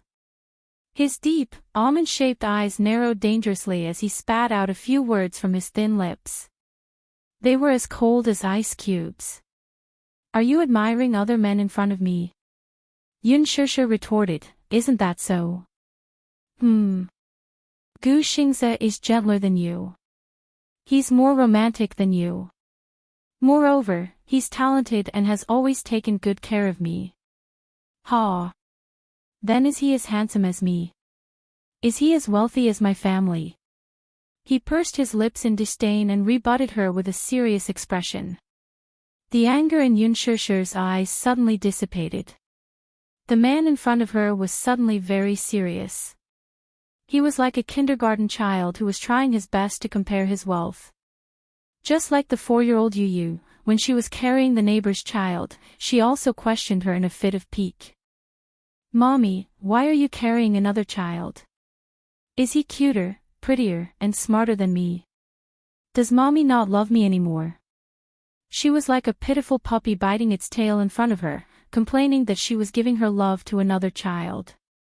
The difference between her and Yu was that even though Muyaja pretended to be disdainful, she could tell that this man cared a lot about her evaluation of other men. Chapter 232. Muyaja, you're really like a child. Shut up. Muyaja's face stiffened as he said coldly. Alright, I understand what you mean. You just want me to say that Gu Xingze is not as handsome as you, not as gentle as you, and not as good as your family background. You're so serious, you're really like a kindergarten child. Are you really 28 years old? Muyaja glared at her coldly, grabbed her chin, and bit down hard. You sharp-tongued little thing. She was pitiful when she was pitiful, but she was so hateful when she was hateful. Can you let go of me now, young Master Mu? Yun Shishir pursed her lips. If you continue to be like this, I'm going to be crippled by you. It's best if you're crippled. Muyaja said coldly, but he let go of her and leaned back lazily. Yun Shishir rubbed her wrists unhappily. This man was really strong. She couldn't tell that he was so well built under his suit because he usually dressed so well. However, before she could relax and sit down, the man's arm stretched out slightly, grabbed her waist, and pulled her back to his chest, splashing water everywhere. Yun Shishir fell on his chest and couldn't help but glare at him angrily. Muyaja looked at her and suddenly felt that this girl was so cute even when she had a piercing gaze. If you want to keep his role, sure. But... She looked at him in surprise and stopped abruptly midway through his words. But what? I'll tell Lin Fengtian when the time comes. Muyaja's lips curled up as he spoke. Even though the biggest investor for the Green Apple was not Huanyu, it did not mean that he did not have a say in the casting of the film. Huanyu Corporation was the one who had filed a case with the film and television headquarters for this movie. The initial funds for the preparation were also provided by Huanyu Corporation. When Lin Fengtian invited Gu Xingze to act in the movie, it was also with his approval. After all, he was a capitalist. Investing in a movie was also a business. Naturally, he would not do a losing business. Gu Xingze's box office appeal was not to be underestimated. If he was cast as the male lead, he would at least hold up half of the box office. However, he did not expect that Yun Shishir would be the female lead. At first, he did not get involved in the casting of the female lead. However, the interaction between Gu Xingze and her at the cocktail party last night was too much of an eyesore. He was a businessman, but he was also a man. In his heart, he had already placed Yun Shishir under his name. Naturally, he didn't want any other men to covet her. As a man himself, how could he not see that Gu Xingze cared too much about Yun Shishir? Was this how a senior valued a junior? This was clearly a man's intention towards a woman. Muyaja already had a plan in mind. However, later on, when Lin Fengtian received Muyaja's 3-point agreement, he was completely confused. At first, he thought that Muyaja had specifically asked him to take care of Yun Shishir. Naturally, he agreed without thinking. Even without Muyaja's request, he would have taken good care of this newbie. This was because he personally acknowledged this newbie with unlimited potential. However, when he read out the first few terms of the 3-point agreement, blood rushed to his head. What bullsh*t was this?